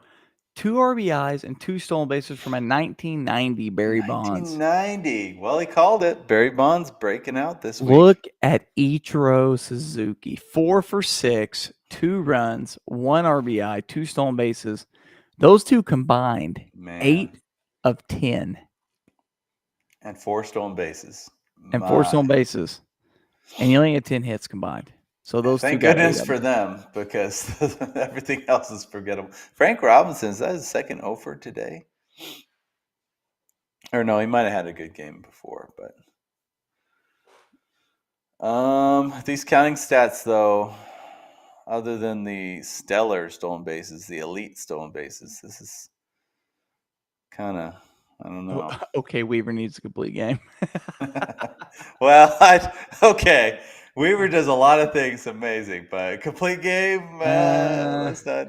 I mean, you're getting 7. You're getting 7. 1 or 2 runs over 7. You know, that's more Weaver. Maybe 5. Don Mattingly 1 for 4. Jared Weaver 7 innings.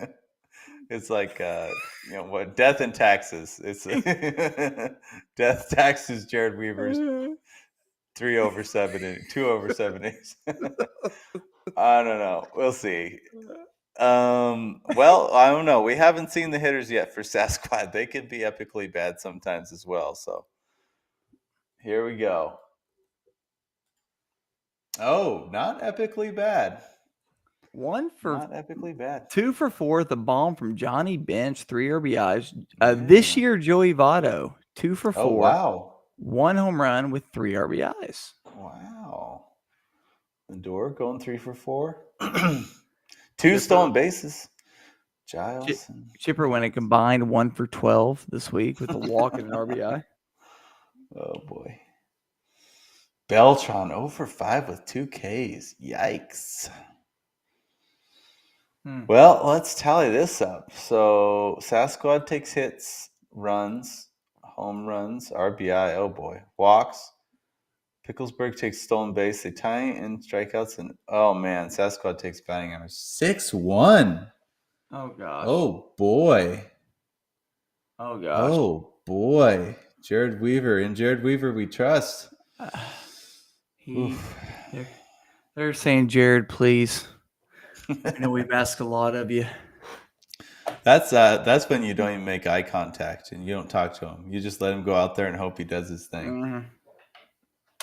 Jared, please. Okay. In Jared, we trust. I'm so excited about this. Jared Weaver gets me all giddy inside. Here we go. Oh, yes. 9 innings. 9 innings. Jared Weaver gets 9 innings. It's so. He got 1 earned run, a win, a quality start, 8 Ks. Jared Weaver is him. Jared Weaver is him, baby. He is absolutely, undeniably, convince me otherwise. Irrevocably him. Jared Weaver, My. you cannot convince me otherwise. He's the greatest pitcher in the history of MLB.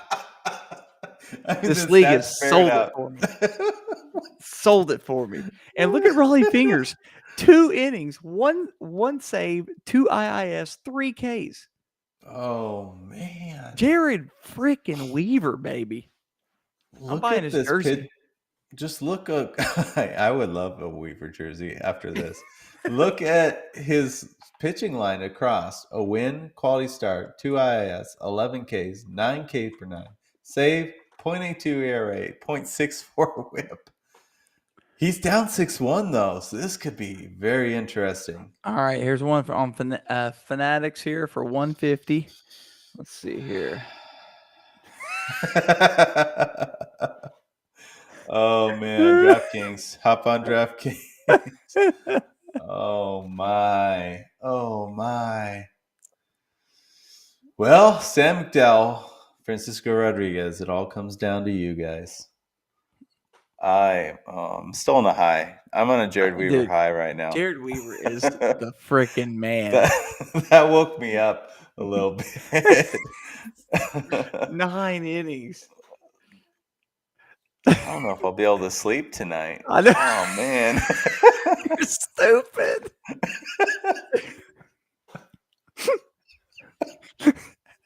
Listen, he had a total of 14 complete games in his career.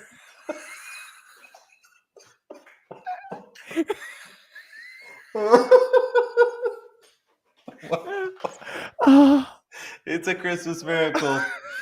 Man, Jared Weaver. I'm going on looking for Jared Weaver jerseys. I'm gonna sleep facing up. All right. Here we go. All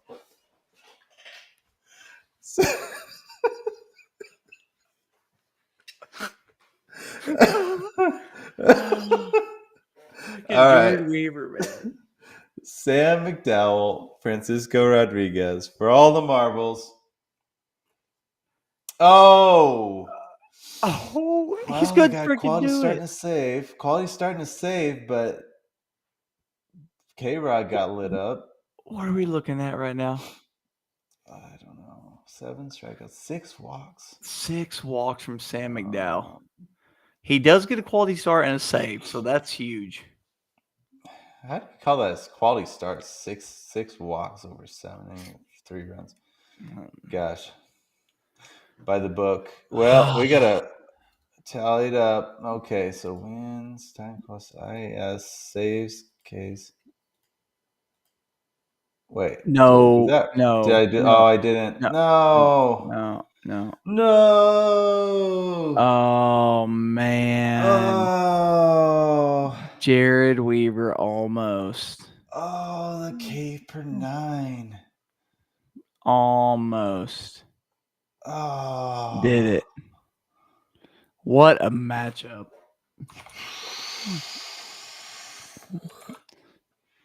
All right, so Sasquad was won 2 of them. Is that right? Yes. Wow. After that. Wow. Half game off. Wow. Okay. Well, here's our updated standings. You've got Brent is alone in first place with 14 at a 14-4 record. Travis 13-4-1. Sasquad is in sole possession of third now with an 11-7 record. Then we've got 3 teams tied for fourth here: Max, Micah, and Brett Carter. Look at that. 7th place is Tiger Lilies. 8th place is the Ghost of Candlestick Park. 9th place is Dan and Ryland. 11th place is Tony and Christine. Look at them. They're sticking around. Or are their winning percentage or different? Oh, Or you're I think right. it's just Tony. Yeah. 9th's Tony. 10th is Christine. Sorry. No, it would be 11th. where I'm at. 11th. 11th's Tony. And 12th. Yeah. Yeah. 13th is Mark. 14th is Mosby and Nathan. And last is the Short Porch Boys. Oof. 6, 7, 8. Man. So that last playoff spot is currently occupied. So 8 teams. 8 teams make the playoffs. So currently, the Ghosts of Candlestick Park are in 8th. Chuckwagon fans are just off. But, I mean, it's such a close margin that we still have, little under a third of this, 2/3 of the season left. So keep plugging away. I think as Mark and Christine are tied, according to the Where's that at? winning percentage. Mark and Christine. Oh, look at that. Okay. Yeah. Wow. Yeah. Let's see. Everything. So thanks for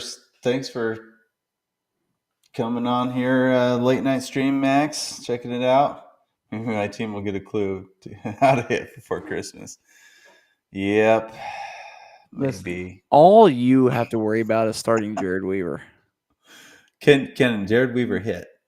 That's I would put him in there at this point. The dude is incredible. Just make sure have enough games, Jared Weaver, when you go to win the championship. That's true. He was the last pitcher drafted in his rotation was Jared Weaver. I was shocked that Weaver was drafted so low after how good he did last year.